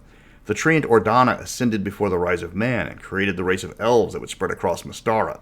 These elves could live and develop on their own without fear of the retaliation of the Seldarine for refusing to be their lackeys. Other races such as dragons, dwarves, hen, and gnomes joined the races of Mystara gradually over the years. The gods did not stand idly by while life sprouted on other worlds, owing no allegiance to them. The goddess Tiamat, through sacrificing an incomprehensible number of dragons, demons, and mortals, opened up a brief hole in the Great Barrier. This started the Dragon War, as Tiamat demanded the worship that she is due, or she would burn the planet to ash. The resulting war would pit dragon against dragon until she was finally expelled at great cost, defeated by the Great Old One and the other dragon immortals. A small portion of the barrier was opened through the sacrifice of most of the metallic dragons, as Tiamat herself was torn apart by the Old One and his allied immortals. The hole in the barrier cast Tiamat's soul back to her home plane to lick her wounds. This resulted in the metallic dragons in Mystara, save for the gold dragons, which were fighting elsewhere, to become all but extinct. This was also the reason for the foundation of the Council of Intrusion. If another god was to try something so brazen as enter Mystara, it would face all the immortals rather than just 4. Because the Great Barrier limited travel to the Mystara realms from the outer planes, including the astral plane, foul creatures that plague other realms never manifested on Mystara. The Illithid were cut off, their nautiloids unable to breach the barrier. Aboleths likewise found the effort to pass through the barrier too difficult to make it worth their time. While Mystara did create many of the more numerous races across the multiverse for a variety of reasons, many times it developed races endemic to just its lands. The Immortals created their races to stand alone, thus hybrid races never developed. Merging 2 races required immortal magics rather than just a simple roll in the hay. This has led to some unusual families, as mortals of mixed blood can still produce children of either race. depending entirely on the ancestry of the other parent. The Great Barrier is not a physical manifestation. Mortals that pass through it will never even know it. It cannot be detected by magic. It's not visible by any being short of gods or immortals. It's so vast in scope, not even the immortals know the exact area that it encompasses. It's speculated that the barrier grows every time an immortal creates a new realm. It crosses over into the inner planes, but not into the outer planes. Fiends or celestials can cross through it, but at great cost to their physical form. However, immortals can use their magic to allow outside creatures from entering without harm. The barrier goes both ways. Getting in is very difficult. Getting out is no more difficult than it would be in Greyhawk or Birthright. Immortals can travel to other planes of existence with no effort. This is how many entropic immortals will recruit demons for their own needs. And occasionally celestials and devils will broker a deal for temporary passage with other immortals. Immortals know when the Great Barrier is breached by lesser creatures. This is how the Council of Intrusion is alerted to possible threats entering Mystara. The Council will then decide how to deal with the intruder, usually through their immortal agents known as the Knights of Ebony. Thus, Mystara was saved from the Dawn War that devastated entire worlds and killed incalculable number of mortals. Is any of this canon? No, not in the slightest. I was asked to try and fit Mystara's square peg into 5e lore's round hole. Use this as you see fit. It's all lore. It's probably never going to come up in an actual game. Of course, with the time travel that's a major part of the setting, it's not impossible. Welcome to Mystara, and get ready to watch it burn. This week's topic is all about the end of the world. What if entropy wins? You've got 5 spheres of power, 4 of which are in perfect harmony. And then you've got entropy, the really rottens of the D&D multiverse. They want to set the world on fire, watch it burn, and then reshape it in their image. But what is that image going to look like? As you can expect, the entropics don't have a single plan for their goals. Many of them are mutually exclusive. Getting them to agree on a course of action is like holding an organized for anarchy meeting. That's one of the reasons why entropy has a hard time winning. Their inherent weakness is an inability to work together. But how would the world look if one of them did succeed? I'm Mr. Welch, and today we are one mistake away from blowing up the world. But not every entropic immortal wants to blow up the world. Some have goals that are just a hate sink for a particular region. Alphax comes to mind. His plans start and stop with the burn Alphacia step. Others aren't that bright and just want to break stuff and kill people for fun. That's the extent of their machinations. There's a few non-evil entropics. Okay, there's 2, Nyx and Skuld, both true neutral. Nyx's plans are tied to her inhuman motivations. Skuld has no clear agenda and is a mystery even to the entropic immortals. Not all apocalypse-level plans have the same chance of success. There's a much greater chance of overrunning the world with humanoids than bringing about the heat death of the multiverse. But there's still a chance. Starting at the top, our first contestant is Hel. She is the most powerful hierarchy of entropy. She enjoys the cold stillness of winter, two-tone makeup, and bringing Ragnarok into the world. Her turn-ons are snowball fights, powerful souls of evil, and black leather. Her turn-offs are Odin. Pretty much Odin. There are no words to describe how much she hates that guy. Her ideal apocalypse is to reincarnate the most powerful evil souls in the afterlife into her own private army and unleash them onto the world. After Ragnarok, she plans to be the only immortal left in a world now firmly under her control. The forces of chaos and evil will rule the planet, with only her left to be worshipped. Next up is Thanatos, the patron of death and the end of all things. Never say this guy doesn't plan big. His perfect world would be devoid of all life. Actually, that's his ideal multiverse. He's not just happy to see all life on the planet destroyed, but is angling to wipe out all life in every setting. He has plans for the Hollow World, Savage Coast, and was even getting his groove on back in Blackmoor, Tamor, and Nithia. For those keeping track at home, that's why we don't have a Nithia anymore. In his spare time, he impersonates mortal leaders to increase unrest in various areas. He's happiest when starting a war, and that's the fastest way to get people killed. As long as there's life, Thanatos will be there to stomp it out. He might be playing the long game, but at least there's job security. Nyx is one of Mystara's patrons of the undead in this week's continuity problem. Nyx's alignment is all over the place according to the various books she's in, and that's a lot of books. Even when she's listed as evil, it's pointed out she's not sadistic or cruel, but honestly believes undeath is superior to life. For this video, we're going with the true neutral alignment, because that makes her so much more interesting. She was turned into an undead creature on her home plane in her mortal life, and somehow became immortal as an undead. This shaped her belief that existing without food, air, or water was superior. She wants to gift everybody on Mystara with undeath. Not mindless undeath like zombies or ghouls, but fully sentient undead like Nosferatu. The most significant difference in her plan compared to the other undead-obsessed immortals, she's all about free will. She doesn't want to turn everybody into undead to serve as slaves, but instead to gift them vampirism or similar, and let them make their own decisions. This makes her list of enemies longer among entropic immortals than immortals of a different sphere. While she doesn't get along with Ixion for obvious reasons, her most significant obstacle in achieving her plans is Orcus, who also claims undead for himself. Azanthiotl, everybody's favorite patron of corruption, is a well-known prankster whose misadventures are often hilarious, unexpected, and genocidal. He's a people person. By that, I mean he will talk your ears off in the hope of corrupting you and turning you against those who trusted you. His grand scheme for the end times is complicated. He has corrupted numerous groups, like the Shotnalfan or Azkans of the Hollow World, the Wankmarians of the World Below, the Man-Scorpions of the Savage Coast, and the Tiger Clan of the Known World. The guy knows how to network. Then he will get his various groups to fight for his support until only one remains. Then he unleashes his new super-strong army on the world, destroying all life on the surface, especially elves, assuming he doesn't get bored with his plan and start working on a new project. Yeah, I'm pretty sure Azanthiotl is a miniature painter in his downtime. Demogorgon, the Mystara Demogorgon, not the demonic knockoff with the better PR, has major plans for destroying the world. She is the patron of destruction, after all. She has painstakingly drawn up a scheme to start with the burning of Eastern Daracon, and then spread out until the world is on fire. She laughs at the feeble plans of Orcus and Alphax, as they are either too brutish or limited in scope to succeed. All she has to do is escape from her imprisonment in a lost temple where she's been trapped for centuries thanks to rival immortals. Nobody can find it thanks to high-level immortal magic. Those who attempt to locate her have a bad habit of expiring, thanks to the minions of certain brutish or limited in scope immortals, messily. Payback's a bitch, Demi.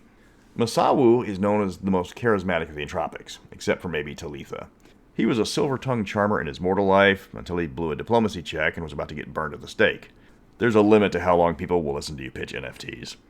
Many immortals don't consider him a threat, which makes him dangerous. His plan for the rise of entropy isn't to burn the world or turn everybody into werepossums, but instead to corrupt them with sweetened words and promises of power. He's tried this once before, and it nearly worked. For most Entropics, Nithia was their best shot at winning.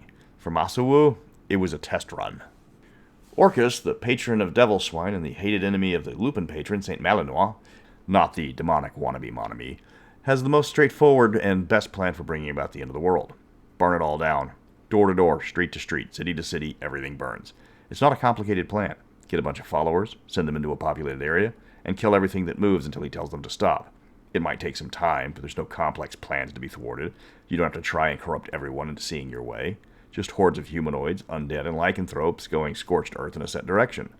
Other entropics consider the plan moronic at best, but brute force often succeeds where treachery can't. We invented the sledgehammer for a reason. Bakrias is a little-known patron of evil reptilian humanoids. He's little known because he was driven out during his time in Nithia and had to flee to the jungle coast of Devania. The good immortals cursed him into resembling a hybrid of snake and man as a sign of his original service to Thanatos. He is currently raising an army of evil reptilians and anything snake-like, such as Medusas, in the hopes of wiping out all mammals in a great war. The problem is there's not a lot of evil reptilian races compared to mammals, and worse, they're spread out all over the globe. He's got high expectations for his minions, but unless he can crank out some more lizard people, his dreams of the reptilian conquest of Mystara are just a pipe dream. Eric stands apart among all the rest because he wants to bring madness and chaos to the immortals and the world below him. He is an ancient immortal and an unpopular one because, in a time long since forgotten, the other immortals did the equivalent of shoving him into a locker for being a creepy loner who wanted to destroy everything.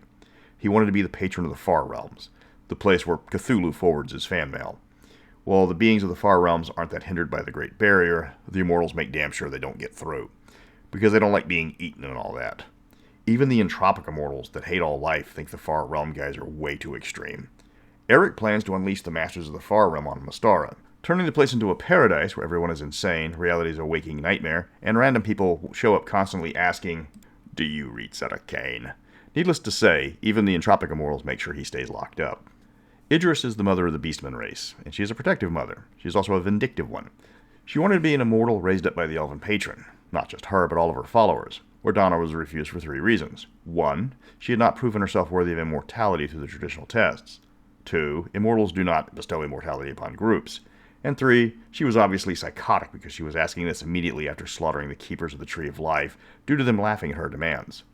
Idris eventually obtained immortality and became the patron of Denegoth. Now she plans to unite the humanoids that are the descendants of her original creation, and then show Sauron how it's done by wiping the surface of all humans and demi-humans, especially the elves. Because elves. Studos is one of the handful of Blackmoor-era immortals left, having ascended a few hundred years before the huge kablooey. He was descended from the frog people created by Stephen the Rock at the Temple of the Frog. Studos never fit in with society, so he took a role in a moon mission to escape pure-blood humans. That's when he started killing people. He loved the cold solace of the moon, and when he returned, he stayed in Arctic areas for their isolation. Now an immortal, he wants to gift the world with the beauty he's seen by ushering in a new ice age. Sure, it will kill almost everything on the planet, but in his defense, he's the Snow Castle contest champion on Pandia's 5 centuries in a row. As no one else wants to see other followers freeze and die, Stodos' plans are thwarted even by other entropic immortals. Jamadaro is the least powerful of the entropics, but he's got grand plans for Mystara. By grand, I mean the wholesale slaughter of everyone who doesn't worship him, which is pretty much everyone but ogres and hill giants. He's the patron of vendettas, and he's got a chip on his shoulder the size of his skull. As a mortal, he was cursed into a twisted form because of a slight misunderstanding about him killing and eating hundreds of people. He still blames humans for all the ills bestowed on him, and he instructs his followers to hunt and kill all the smaller folk for the sins of their people. The problem Jamodaro is having with his plans is he's pretty small scale as an immortal. He's stealing Orcus' shtick, but he doesn't have the numbers to pull it off. He's going to get a lot of people killed before his followers are so few in number, he has to admit defeat. Many immortals are trying to destroy the world in their own particular style. Others, like Loki and Talitha, don't care about changing the world and prefer just to jack with people. The biggest problem they face is not resistance from rival immortals from other spheres of power, but their compatriots in the sphere of entropy. Nyx can't turn people into undead if Orcus is actively turning them into corpses. It just wants to see humanoids rule the world, where Thanatos wants to see them all dead. If Hel starts advancing her plan to end the world, the others will dogpile her to keep their chances alive. And that should be enough ideas for DMs for a week, at least.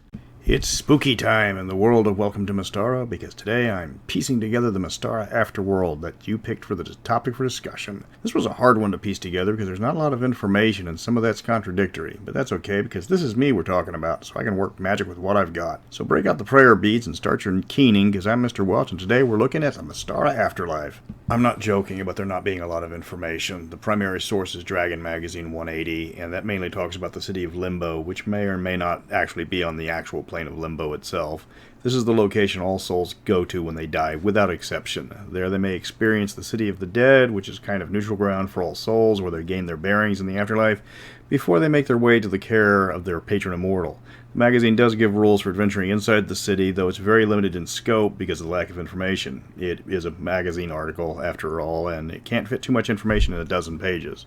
The article describes that the faithful will eventually find a gate that will take them to the home plane of their patron immortal. That doesn't go into any detail past that. Both the Immortals box set and Wrath of the Immortals doesn't go into any detail at all what happens after you reach the plane of your patron immortal. And if you reach immortality yourself, it doesn't describe what you have to do when the old farmer who says his prayers to you every night finally kicks off the mortal coil, and then you have to provide him a new home in the hereafter.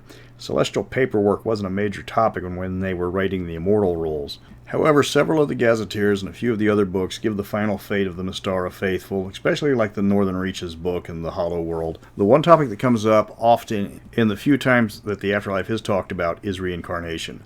Both Odin and Hel are called out on it as they're reincarnating their followers at a rate other immortals consider reckless, because both of them are effectively an arms race to keep their strongest followers among the ranks of the living. Reincarnation is also brought up with the Orcs of Thar, where the Beastmen races also enjoy an increased reincarnation rate, and the Nation of Sin believes heavily in reincarnation.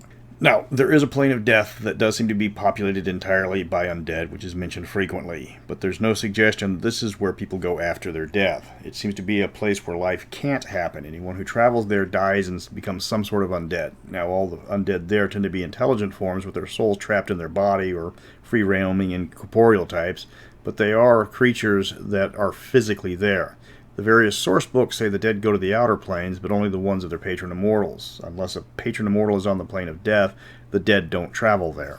Not all souls reincarnate back on Mystara. Those that have proved themselves worthy are turned into celestial or entropic creatures directly to serve their immortals. The truly worthy become the Titans and work at the side of their immortal. Others become lesser beings that guard their patron's plane or are used in wars between the outer planes. In particular, the Northern Pantheon makes use of a large number of deceased servants this way. This sets a bar so that the unworthy are trapped in limbo for all time until they are destroyed in some way, their souls forever erased from the multiverse, or the strongest are kept by the immortals as their own personal warriors or bodyguards. The rest will eventually be returned to the prime material plane through reincarnation. This does make a lot of sense for the immortals. They're dependent on their mortal followers, and that's how they increase their ranks.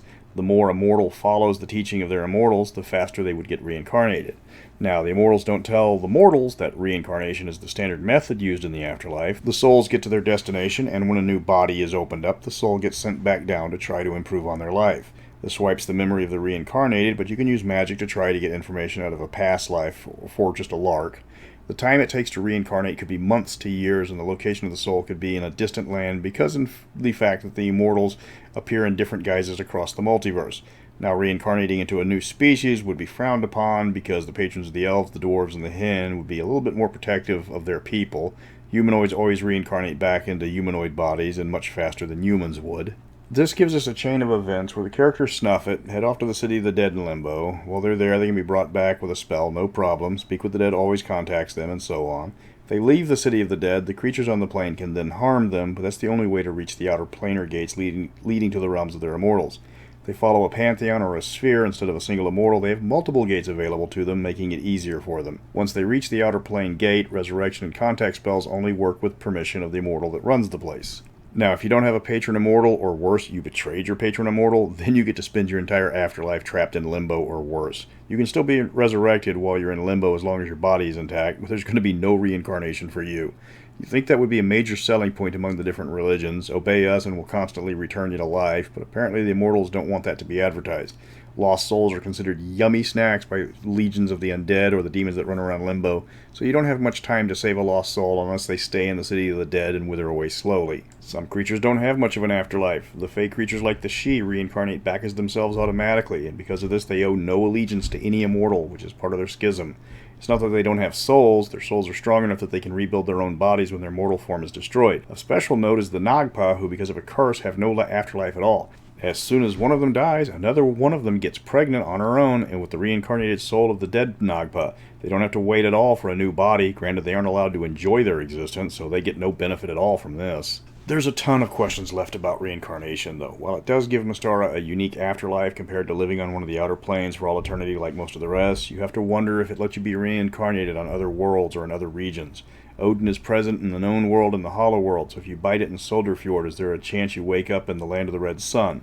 Inquiring minds want to know. Especially with the spell of preservation, trapping people in the hollow world doesn't make much sense to allow an ice lore elf to become a Belkadies. In Limbo, the rules against interference are somewhat relaxed, so you do have devils and angels running around doing jobs for the immortals in exchange for access to souls. There's a bit of a continuity snarl because demons can open portals from Limbo to the prime material plane and hunt down escaped souls, which should draw the ire from various immortals.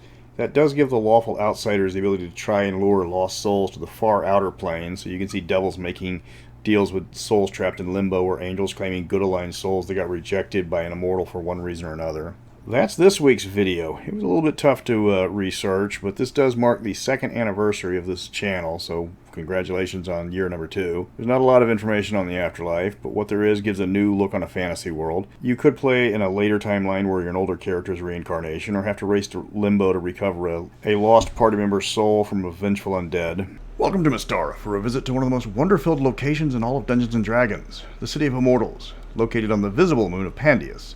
Here you can visit every single immortal, as every one of them has an estate found in this refuge from the mundane. This is the place where immortals meet, discuss business, handle disputes, and forge new alliances with no worries about permanent harm. The city is populated by the minions of the immortals, who run errands, deliver messages, and complain about their bosses when off duty. Here the universe's rules are updated constantly, black-clad knights don't automatically hunt down extraplanar visitors, and gods can only watch everybody having fun without them. I'm Mr. Welch, and take me down to the Paradise City. The City of Immortals was only detailed in Wrath of the Immortals, as the Immortals box set was mainly setting neutral. While most believe it's located on the moon of Pandius, that's only partially true. The city occupies a pocket dimension that exists partially in the known world, allowing the Immortals to look down upon the planet below. You can't enter the city from the moon, even if you could somehow survive there. The city isn't visible from the outside or even tangible. You could walk through the city's exact location and not feel anything.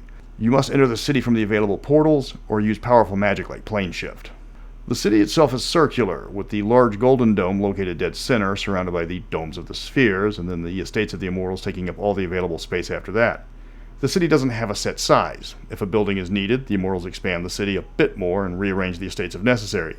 Creating new worlds is a fundamental ability of even the newest immortals, so adding a half-mile in diameter to a pocket dimension isn't a significant power expenditure. The Great Dome, for lack of a better term, is the capital of Pandius. Here's where the Immortals meet to negotiate agreements, dispense justice, and decide on future plans for Mystara. It is neutral ground for all creatures, so no violence is allowed, and the 5 hierarchs enforce this. All the major councils have a conference room devoted to their use. There's even an observatory where minor immortals have to watch Mystara for any breaches of the barrier or other threats to the world. Underneath the dome are a series of prison cells for prisoners about to be sentenced and an artifact known as the Altar of Diminishment. This is one of the most feared artifacts in existence, as it can strip the divinity of an immortal or at least reduce them in power. Nobody knows if it works on gods, but the difficulty of moving the altar and the prohibition on gods past the Great Barrier makes this a hypothetical question. Surrounding the Great Dome are the Domes of the Spheres, which are restricted to each of the 5 spheres of power. These are exclusive to their members. An Immortal of Energy can't enter the Dome of Matter. Here the spheres can meet in private and discuss how to increase the influence and reach of their temples, churches, and clerics worldwide. Breaking into one of these domes by members or servants of another sphere is possible, but ill-advised due to the constant divination magic in place, and trespassers have a terrible habit of sticking out like a sore thumb. Surrounding the central complex is hundreds of immortal estates. These are generally grouped according to spheres, but not always. There's no restrictions on who can visit except those put in place by the estate's owner. The grounds of these buildings are guarded and maintained by the various servant races of each immortal. As a general rule, members of pantheons tend to be located near each other. Wrath says that there is one estate for every immortal listed and one for every immortal not listed, plus a whole range of additional buildings. And then it just ends, stating that's run out of room to list them. That concludes this video, because that's everything to know about the City of Immortals, because they capped it due to a page count. Just 3 minutes of information. That blows. You've got a city that serves as the vacation spot for hundreds of deities, but there's not enough room to give even a cursory explanation. The only reason why they have the City of Immortals is because it's not their home plane. Killing an immortal is pointless there. Nobody bothers. But you just can't leave it at that. Time to break out my toolkit. Instead of grabbing the welding machine this time, we're getting the spackle out. A lot of spackle. This video has enormous holes to fill, but don't worry, I am up to the task. When it comes to fixing Mystara, I'm good. No, wait, take that back. I'm very good. None of the rest of this is canon, but it is more interesting than saying, whoops, we ran out of room.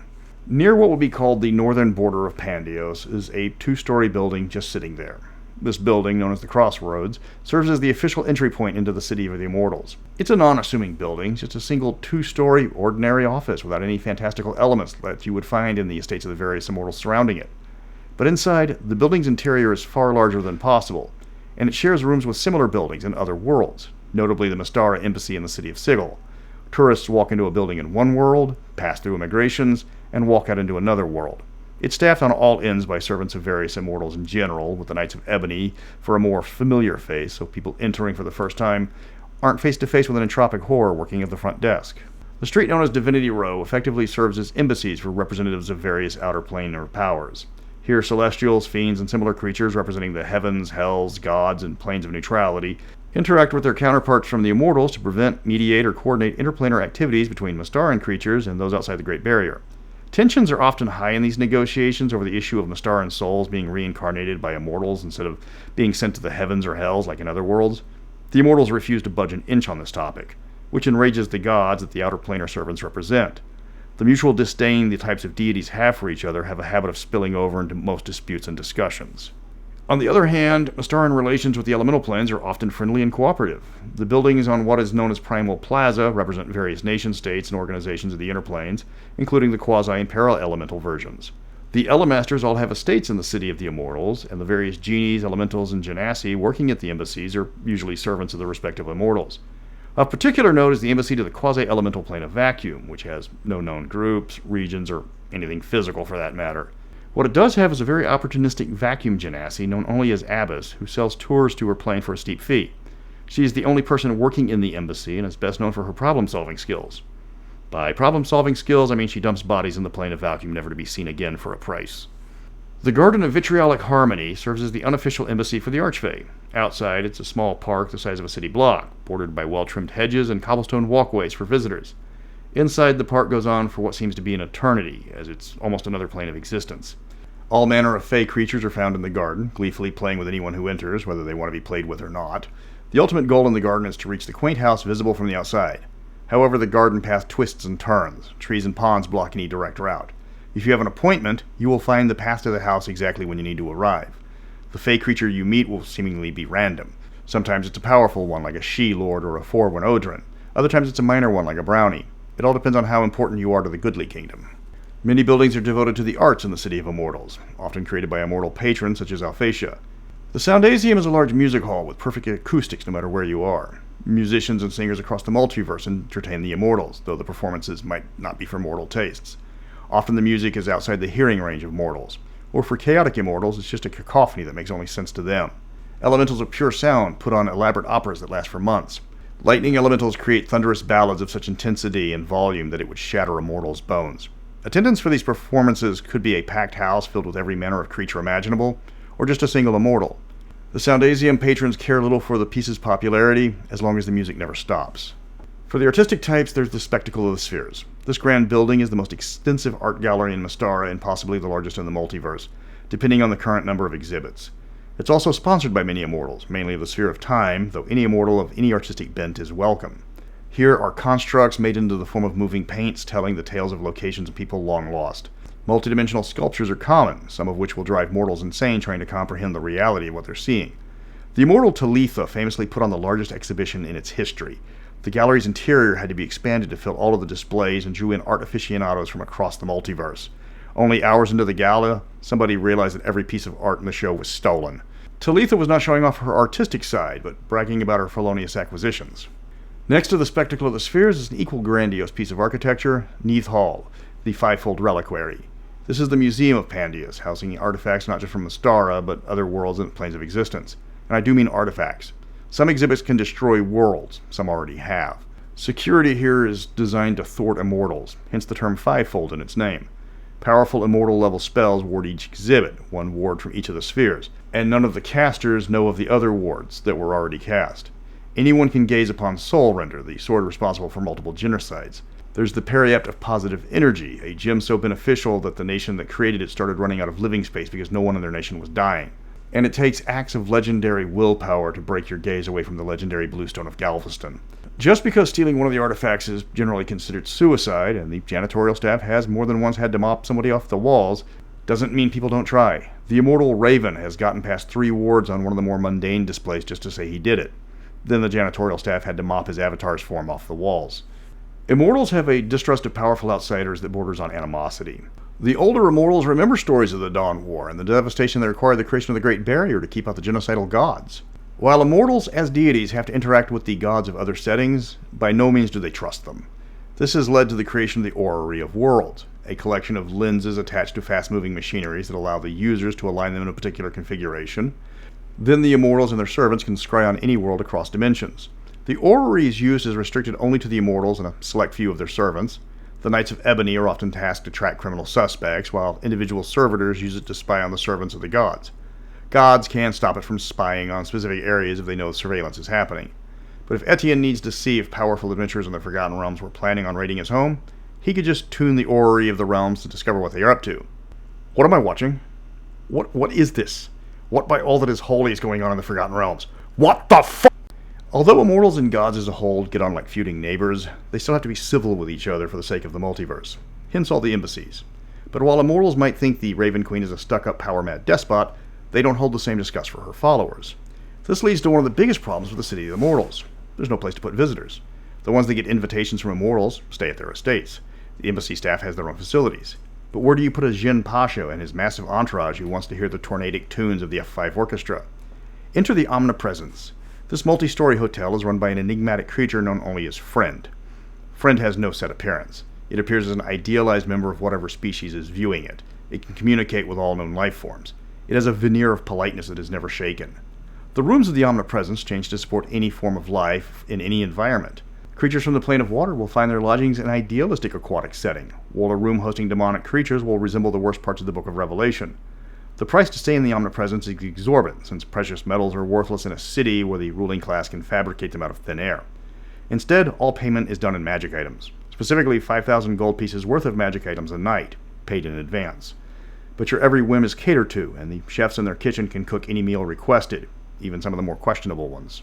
The Preserve of All Worlds is a private zoo managed by the followers of Ka. While he's the patron, other immortals have helped stock this collection of endangered creatures. The difference between the Preserve and Ka's other popular locations for doomed species and civilizations is that none of the exhibits here are from Mystara.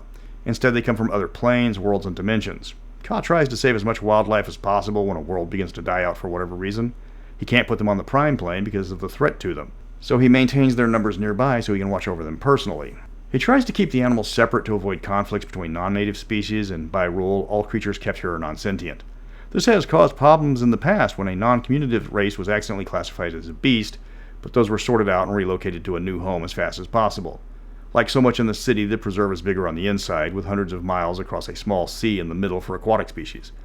Visitors are only allowed with permission, and the cost of entry is steep, but it's still one of the most popular attractions in the city. You wouldn't think that a plain building known as the Depository of Knowledge would be the most prestigious libraries in the multiverse. Still, it was the only name the various immortals who share the knowledge domain could agree on. Mystaran immortals love the knowledge domain, especially the Sphere of Thought. 21 immortals are included in that domain, making it one of the most popular. It made sense that the immortals should pool their experiences and discoveries so that the knowledge would never be lost.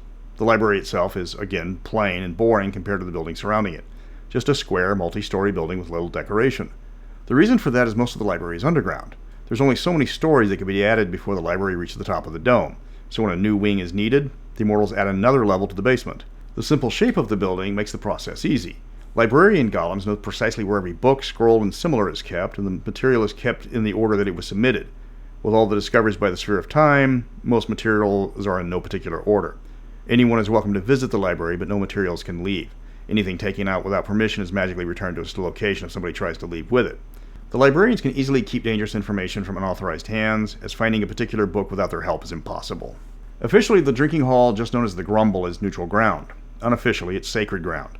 A small, unadorned building near the Grand Hall, it serves as the primary gathering place for all the servants, employees, and bureaucrats that keep the city running. The Grumble has 3 rules: no immortals, no outsiders, and no politics. This bar is for those who live and work in the city of immortals. It has a strange magic that changes the proportions so that everyone and everything seems normal size from the perspective of each patron. To a halfling, everyone is short. To a giant, everyone is tall. While the no politics rules is designed to keep servants of rival powers from initiating fights, it's mainly unnecessary. Instead, everybody is here for 2 purposes: to get drunk and to complain about their boss. Every alcoholic beverage known and unknown is available here. It even has over 100 flavors of pina colada for celestials from the outer plane or embassies. You can listen in on creatures that should generally be fighting each other in some eternal war on another plane, while they compare horror stories about trying to find the perfect shade of beige on the plane of limbo for some immortal's tea party, versus being tasked to politely ask the Archfey Duke of Young Adult Fiction and Grisly Deaths to put his pants back on. The barflies here don't have to be reminded not to cause problems. They wouldn't even conceive of that. This is the single place they can talk freely with the only other creatures that understand their plight. While Mystara, the planet, is mainly hostile to outsiders, the City of Immortals gets somewhat regular vacation visitors. One of the most popular tourist attractions is the Gallery of Divinity, the closest thing the city has to a shopping center. Here is shop after shop of the most sought-after items for the power players of the various planes. Drinks made from the purest water of the elemental planes. Diamonds mined from the heart of a dying star. Clothing sewn from the deepest thoughts. All of it can be found here, though the price is often beyond mortal reckoning. Magic items are the usual currency, but some of the more expensive items have cost entire planets. Servants from gods, archfiends, and primordials here are the regular customer, as immortals can have anything here brought to their estate, and the servants that run the city can't even afford to window shop at most of the stores. The one place you never want to be in the City of Immortals is simply known as the Oubliette. Unlike the holding cells in the Grand Dome, this hole in the ground is where creatures too powerful to kill and too dangerous to run free are kept. It is maintained by the spheres of matter and entropy, with cells formed by the living energy fields known as Baka, holding indescribable horrors. Entropy creates appropriate punishments, and matter keeps the prisoners from escaping. How many creatures are kept here is unknown, or even what kind of creature. Known prisoners include a planetar that tried to manifest and spread the word of the gods, a pit fiend that was stalking the city of Limbo, feasting on the souls of the recently dead, and a small girl whose birth prophecy in Yavdalim caused 100 seers to go mad and commit suicide. There is no getting out of the oubliette. No one likes to talk about it, and most citizens act like it doesn't exist. One of the most popular locations for tourists, servants, and even the immortals is the Grand Arena. This magnificent building is paralleled in several other planes, where immortals gather for sports of all sorts. The games are much like mortal games, only a larger scale. Things like bowling with moons, racing through a debris field over a lake of lava, or dodgeball with a black sphere. This is one of the few activities immortals participate in when they let lesser creatures observe them, and when an event is held, the stands are packed across the cosmos. That concludes City of the Immortals. Hopefully that fills in many holes left by the hard page count. Mystara differs from other settings when it comes to dragons. In places like Faerun or Earth, cultists secretly worship the draconic gods like Tiamat, always working in the shadows to serve their powerful masters. With a few exceptions, it's considered unusual for non-draconic types to worship dragons. With the gods constantly fighting over worship, they naturally don't want to share their followers. In Mystara, sphere and pantheon worship is more common than worship of a single immortal, so humans and demi-humans can worship the draconic immortals as part of their services. There's even a church devoted to worshiping the draconic immortals that was set up to prevent conflicts between the races. It's not a prominent religion, but it does welcome anyone who joins. Regular services start at 9. If you're more into the Orthodox religion, the High Draconic service starts at 11. That leads us to today's video, the Draconic Cluster, the planes of the dragon and immortals. Where do dragons go when they die? And what's life like in the multiverse if you're a flappy lizard boy? Welcome to Mystara. I'm Mr. Welch, and get ready to dance with the dragons. To rehash, the Dragon Knights are a small order of paladins and similar classes devoted to following the needs of the draconic immortals to ease tensions between dragons and other races. They have a clerical following that teaches the lessons of the dragons to help people better understand the creatures. They don't teach that dragons are superior or worship dragons like they would other immortals, but the Moon and Star Dragons are openly hostile to humans and such. Instead, the Church of the Dragon Knights is more of a scholarly organization that tries to commune with the immortals if they will listen. Only the Knights deal directly with the immortals regularly as they're trying to keep a relative peace. There are no dragons that worship the Church of the Dragon Knights. They just follow their particular immortal directly. Each of the 4 dragon immortals has a different outlook towards non-draconic creatures, from complete indifference to hostility to friendship. The Great One only cares about dragons and races he created like the Wallara. He doesn't answer prayers to other creatures, but deals with the races he's chosen to protect. The Great One will send visions and guidance to the higher level Dragon Knights, while he doesn't care about the Knights in particular, he needs them to protect the creatures he does care about. Diamond is the Sun Dragon, Lord of the Lawful Dragons. He spent a good chunk of his mortal life disguised as a human and is the patron of the Dragon Knights. Diamond appreciates what humanity can do for dragons and is open to communication with other races. He's also the subject of the woeful Dragon Lord of Mystara trilogy of novels, which was a chore to get through and something I must warn you about. Opal is the Star Dragon, patron of neutral dragons. She's also the patron of vengeance, having her hatchlings slaughtered by humans. As such, she despises humans and will not help them. Instead, she favors races that hunt them. The only exception is anyone who has survived a family massacre, as Opal takes it upon herself to protect and aid them, even if they are humans. Pearl is the Moon Dragon and patron of all chaotic dragons. She is the patron of predators and doesn't care that much about being worshipped, as long as she gets to drag people to her plane and hunt them for sport. The difference between the Dragon Immortals and the rest of the Immortals is a bit of a continuity nightmare, as the dragons can be challenged for their position, and if defeated are killed, and the challenger takes their place. Sometimes. Prince Yager defeated Diamond, but decided he didn't want the job, despite conducting the challenge specifically to take the job. Dragon took the job of patron of lawful dragons because there wasn't one, except there's always a Dragon Immortal of all the alignments. If the position becomes vacant, someone steps up or is appointed to take the position. Every book that talks about that arrangement for the dragon seems to contradict the previous version, retconning if necessary. It raises more questions. What happens if a dragon becomes an immortal from a different patron? Do they have to fight an existing dragon immortal? The more you read about dragon succession and how dragons become immortals, the more confused you become. One interesting aspect of the Dragon Immortals is that each has a separate plane it calls home. Rather than sharing a plane of existence as some gods do, the dragons like things personalized, creating their own slice of paradise. Well, what passes for their version of paradise. All the planes follow standard laws, so there is air and gravity, and creatures can survive there without it getting freaky. With the possible exception of the Great One's lair, but more on that one later. Guardians explicitly created by the dragons protect each of the realms, though some guardians are far more difficult than others. All the planes are the homes of the dragon spirits, the souls of dead dragons who serve their particular immortal while waiting to be reincarnated back in the prime plane. The better a dragon spirit does serving their patron, the faster they get reincarnated. Normally this takes about 10,000 years. If they really impress an immortal, they can get turned into an exalted dragon, of which there are no rules other than it's a dragon with power points that serves as the top aids to their patrons. They are the dragons that can wish you out of existence. There is nothing more than a single line about them. If a dragon impresses his patron but still gets reincarnated, the immortal can upgrade them to a more powerful type of dragon while still keeping the original alignment. This is rare, but explains why Mystaran dragons can deviate from standard alignments. Normal dragon spirits have the same stats as an adult dragon of their type, with 2 exceptions. First, all the damage they do is stat damage. They do 2d6 points of strength damage instead of physical damage. Doesn't matter how many hit points you might have, you're not going to have more than 18 strength against these guys. And they've got 3 attacks a turn. They also have a Fear Breath instead of their normal breath weapon. They can turn into a real dragon every 20 hours if they want to throw down for realsies. Dragon spirits are killed permanently if slain in their patron's realm, but they are fanatically loyal and will fight to the death. Just remember before you start trying to slaughter all the dragons waiting to return to life, you now have 18 hit points maximum, and there are thousands of them. Pearl's domain is the most dangerous of the 4 parts of the Draconian Cluster, as she really doesn't like visitors. Her guardians are created by analyzing the approaching party and selecting the monsters against which they are the weakest. If you don't have a cleric, get ready for lots of undead. No wizards means they're going to be bombarded with magic.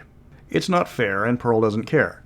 Once they get past the guardians, they will find the dragon spirits mostly hostile to them, and the terrain will consist of broken ground with floating islands where the dragon spirits reside, with Pearl's flying castle in the middle of the plain. She doesn't like visitors, and she loves to hunt them for sport. If you don't have a reason to be there, as in she invited you for whatever reason, you aren't going to enjoy yourself here. And even if you do have an invitation, remember she still views you as prey, so don't push your luck. The Star Dragon's domain is located entirely in a massive cave complex, with large passages where multiple dragons can fly shoulder to shoulder. The lighting is kept dim on purpose, keeping the realm in a perpetual twilight. Here the dragons will likely ignore the party, as Opal has given each of her followers a specific task on which they spend their afterlife. They just don't have time for outsiders. If the party tries to force an issue with a dragon, there's an equal chance the dragon will become hostile, or even help them. Even Opal will be unpredictable if approached without an invitation. Maybe she'll listen to you, maybe she'll reduce you to smoking piles of ash. Depends on her mood. And remember, she doesn't like humans. This is a plane where you need a reason to be here. It's not hostile, but everyone will ignore you unless you're there on business. And going there to try to steal from Opal's treasure hoard is not considered business. Diamond's domain is by far the most welcoming in the Draconian Cluster. This is very much a lawful good realm, and it wouldn't look out of place in the 7 heavens in the Outer Planes. Here the dragon spirits are helpful and friendly and will aid in whatever way they can if you aren't hostile. The plane is a giant crystal palace, with Diamond sitting on his throne in the middle of it. There are so many dragon spirits here that sneaking around the castle is practically impossible. But if the characters are friendly, the dragons will take them to where they need to go. If the party doesn't attack the spirits, they will be brought to the throne room, where one of the more senior dragon spirits will see what can be done to assist them. Diamond is a busy immortal, so he rarely takes walk-in visits from strangers unless they have an excellent reason. If things become violent, the trespassers will be driven out, as while spirits will not actively try to harm them, there are thousands of them, and they will home in on the attackers. This is a building. There's not many places to run. Then we get to the Great One's plane, the best plane in all of Dragondom. Just ask him. Not kidding. To visitors, what they experience there is mind-shattering in its beauty and grandeur. It's everything they expected to see in the realm of the immortal patron of all dragons, and then some. The catch is, it's unique to every person invited. In its natural form, it's just a featureless gray plane that goes on for infinity. A small number of dragon spirits populate it compared to the other dragon planes, but they are the most powerful dragon spirits there are. This is where you encounter the exalted dragons. Visitors are overwhelmed here because the Great One changes his plane to impress each person he invites. He plays to their expectations in order to show off. If they're expecting a great crystal palace, it stretches out of sight into the sky. Or they get to witness a gigantic mountain range where the peaks are beyond comprehension with their size and majesty. Whatever would impress the visitor, that's what the Great One creates. This only applies to the people he invites, as you can't enter the domain without his permission. It can only be accessed through other Draconic Immortals' planes. And again, he has to let you in. People who somehow gain entry will find the plane in its natural flat gray state. They will only encounter dragon spirits, and they can't find the Great One here. On the other hand, the Great One knows precisely where those intruders are, and by extension, so does every dragon on the plane. The dragons that can wish you out of existence. The same dragon that are now hunting you on a featureless ground with nowhere to hide. So for future reference, don't show up here without an invitation. One bit of interest in the Draconian Cluster is the large number of Drayden that seem to be ordinary visitors to these realms. This flies in the face of all the lore we have on them, as they despise immortals and they like to eat all matter. Having them flying around peacefully with the dragon spirits goes against what has been previously written about them in every book. I'm not sure how this bit of lore came about in Dragon 158, but they are mentioned in the article more than once. It doesn't mention other creatures common in the dragon realms. They just seem to be dragon spirits. I doubt you would be seeing demons or celestials, but with Pandius's politics, other servitors from Immortals might be looking to strike a deal with the dragons, or at least a bargain. That wraps up the Draconian Cluster, not to be confused with the Draconis Combine, or a cluster of Draconians. Its only appearance was in Dragon 158, which was filled with awesome imagery and lots of continuity problems. The cluster will only appear in high-powered games, unless you want to impress the party and have the Great One invite one of them over for tea just to show off. These aren't places where the party wants to go if they don't have an invitation, unless they're headed to Diamond's house because he actually likes humans. Alors bonjour, and welcome to Mystara. Monsieur Welsh would typically be giving this narration as he is crossing the 10,000 subscriber threshold. But he managed to find a magical portal in the back of his closet leading to the mystical land of Faerun. They are currently holding a parade in his honor from graduating from demigod to lesser god of gaming. He's still sulking because while he is quite famous in the Dare Lands, this is not Mystara. C'est pas la même. It's not the same. But where are my manners? Je suis Ettiene D'Amberville. Excuse me. I am Ettiene D'Amberville, the Wizard Prince of Nouvelle-Averrogne. I am standing in for him today in honor of all his contributions to my adopted homeland. S'il vous plaît, sit back, enjoy as I regale you with the story of my life. I am le Prince d'Amberville, and it is time to set the record straight. But first, I must get something off my chest. Oui. I came to your world as a favor for Monsieur Welsh, where I discovered this amazing scrying device where you could ask any question, and it will tell you the answer. Mais, not the correct answer. Non, c'est pas correct. When I saw someone rated the most powerful wizards of the D&D universe, I was intrigued. I come from Glountry, where epic wizards are waiting behind every street sign.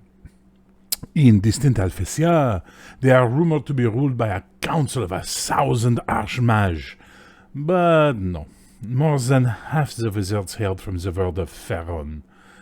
And one of the chosen was a god. Worst of all, the number one choice was some failed conjurer himself calling himself the god. Last time I checked, if you wanted to be called god, you actually had to succeed in achieving divinity. Quelle merde. Look at these names on this list. Azalin Rex is one of the most powerful wizards in D&D.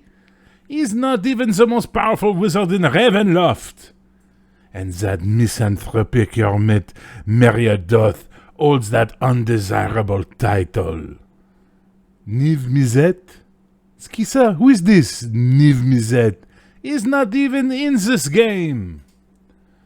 Dulket Arikan. Last time I checked, huh?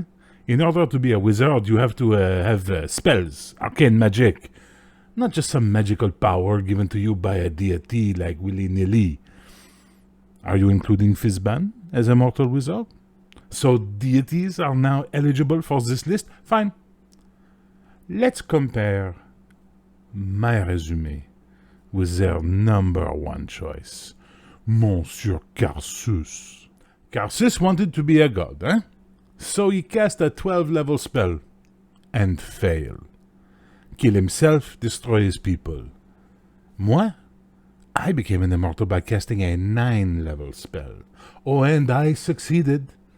This is why I am talking to you now, and he is a rock in the middle of the wilderness. He destroyed his people in his hubris. I brought my entire nation to a new land to save them from the fires of our enemies. Point Ettiene. Again. He succeeded in his mad quest to destroy Mystara, the Faerun patron of magic. I became the patron of magic, and I didn't have to kill another deity in the process. Another win in my column. He destroyed all the magic in his hubris. I discovered a new form of magic that benefited all who could use it. He got turned into a smoking rock. I am the head of a great school of magic. And an immortal imperial of the Spear of Energy. No, I am not a god. I am an immortal. I earned my divinity. But Ettiene, you patron of Golic manhood, how did you get so all-powerful? So much so you are off the charts when it comes to rating other wizards.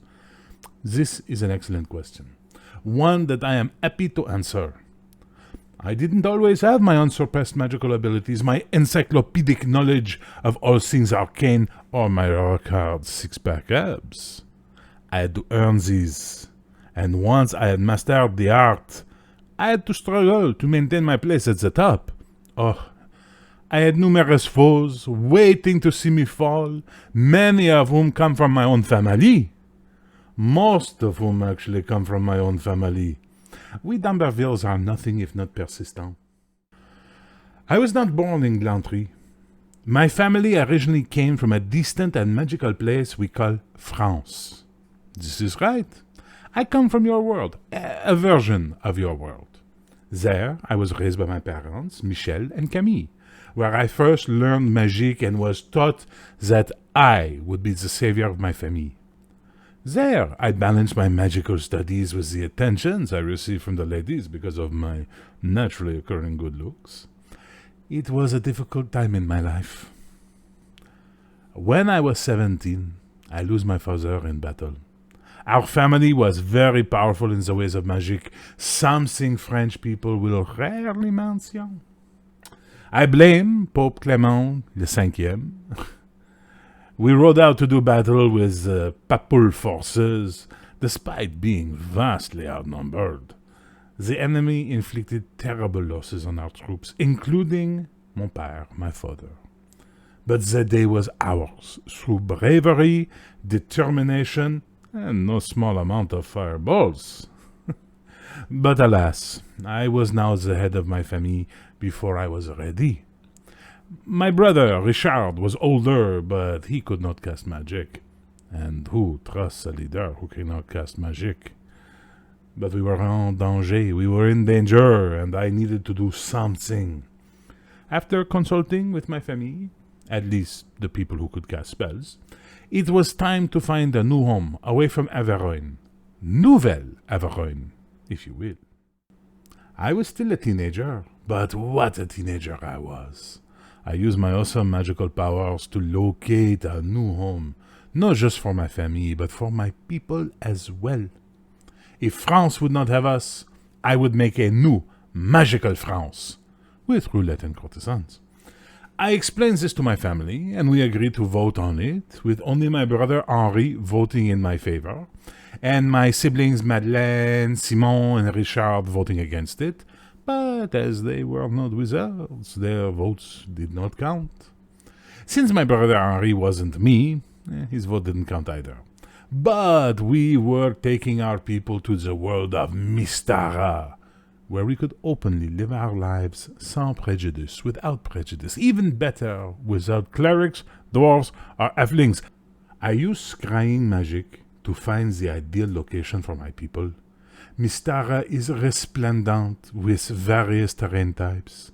I was naturally looking for something similar to Averoigne. Draconian was a good choice, but well populated. I wanted my people to have a fresh start, without the potential for immediate conflict. For this reason, I avoid Tyatis. But when I found Glantry in my research, something called to me. It was sparsely populated. Beaucoup de vallées, many valleys. They were perfect for growing wine, and the magical aura I could detect, well, that certainly caught my eye. This is where we would resettle. We opened multiple gates through which we brought our family, followers, and malheureusement the Scottish. The necromancers of Clantyre managed to follow us through the gates. As much as France doesn't like sorcery, Scotland, it takes an even dimmer view of necromancy. Before we could alter the magical gates to adopt a no shoes, no shirts, no pants policy, they were already through. Almost as bad, they destroyed the gate they claimed, causing many of our people to be trapped in France, witch burnings, inquisitions, merde. Because of this, we have been at odds with House Crownguard since our arrival. I should talk about Chateau d'Amberville, since that's the first question most people ask me. You see, when I became prince, I needed to settle down and start a family. I long had the eye of many women, with my arcane prowess, political power, and a stomach you could grate parmesan on. My first true love, Geneviève de Sephora, a ravishing woman, several years my younger, whom I had to leave because she lacked the talent for magic. I then married Catherine Marchand, the daughter of our stable master, who had many magical talent. She bore me 2 sons, Jean-Louis and Claude. They grew up to be warriors of great standing, in gallantry, meaning they were no better than mere commoners. At least my niece Monique has magical talent, and some degree of competency. But back to the chateau. My wife was from a long line of commoners. She never felt like she belonged in my family. It's a long line of nobles. She wanted more attention from me and did what any proper French noblewoman would do. She had me assassinated. That got my attention, most definitely. It didn't help that she was having an affair with my frère, my brother Henri, at that time, because nothing ever good comes from that man. Ugh, sacre bleu. I was expecting this, of course, and placed contingency plans in case of my death. By contingency, I mean I blasted my wife and treacherous brother to charred bone, and locked the chateau in time, until some brave adventurers arrived and undid the events, restoring my family and me to life. I then guillazed my entire family into never betraying me again, or else evil things that I never specified would happen. I know what you're thinking. Ettiene, you glorious Gallic god of gallantry, how could you possibly top that? You came back from the dead without the help of some paltry cleric. Indeed, you have proven yourself the greatest wizard of all time, and, well, yes, I have proven precisely that. I was not done. No. I discovered a magical energy source under Glantry City, and by research, I realized that this was the way to achieve divinity without the help of the immortals, gods, or any other divine creature. I would join their ranks on my own, without anyone else's help. I began research into this magic that I dubbed the Radiance. By storing the energy, I could power my spells to a degree no one else had ever conceived possible. I created new spells under the Radiance, unique artifacts, and found ways to channel the energy through myself. Of course, I kept it secret to prevent others from corrupting its power. Finally, I was ready to achieve immortality on my terms. I collected the material components, a lich's skull, a nightwing's tongue, 12 ounces of a great air phoenix ashes, a pint of fresh steaming gremlin blood, 2 mandrakes, 2 Malfera eyes, 12 feathers from an archon, and a tooth from the Star Dragon himself.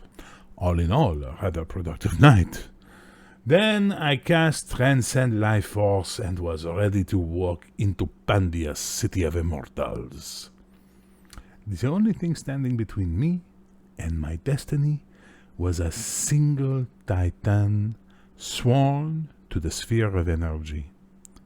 He told me to return to my mortal life, that the Radiance was no shortcut to immortality, and he would stop me by all means necessary if I tried to continue. After 15 seconds of what they call the ground and pound, he was crying for his mama like a bébé, and I walked into the vault of Pandias to claim my immortality. Have you ever seen an entire pantheon do a double take? It was worth it. Many of the immortals tried to deny me my place among them. Only the sphere of energy stood by me. It was a pointless argument. My spell was already a complete success. I was indeed an immortal. Many older immortals thought that I cheated myself into their ranks. I did it without their worship, their help, or magic. But many of the energy immortals took me under their wing, explaining the rules, powers, and limitations I now possess. They told me to take an immortal name to be known by, so I chose the name Rad, because that's what I am. Since I could continue living among the immortals using an avatar, I maintained my place at the head of House Celer, because I alone could control my madcap family. Also, I quite enjoy messing with Henri. As well, in the following years, I taught at the Great School of Magic and shared secret knowledge of the Radiance with worthy mages. Sadly, my wife and I grew apart as she left to become the ambassador to Thyatis.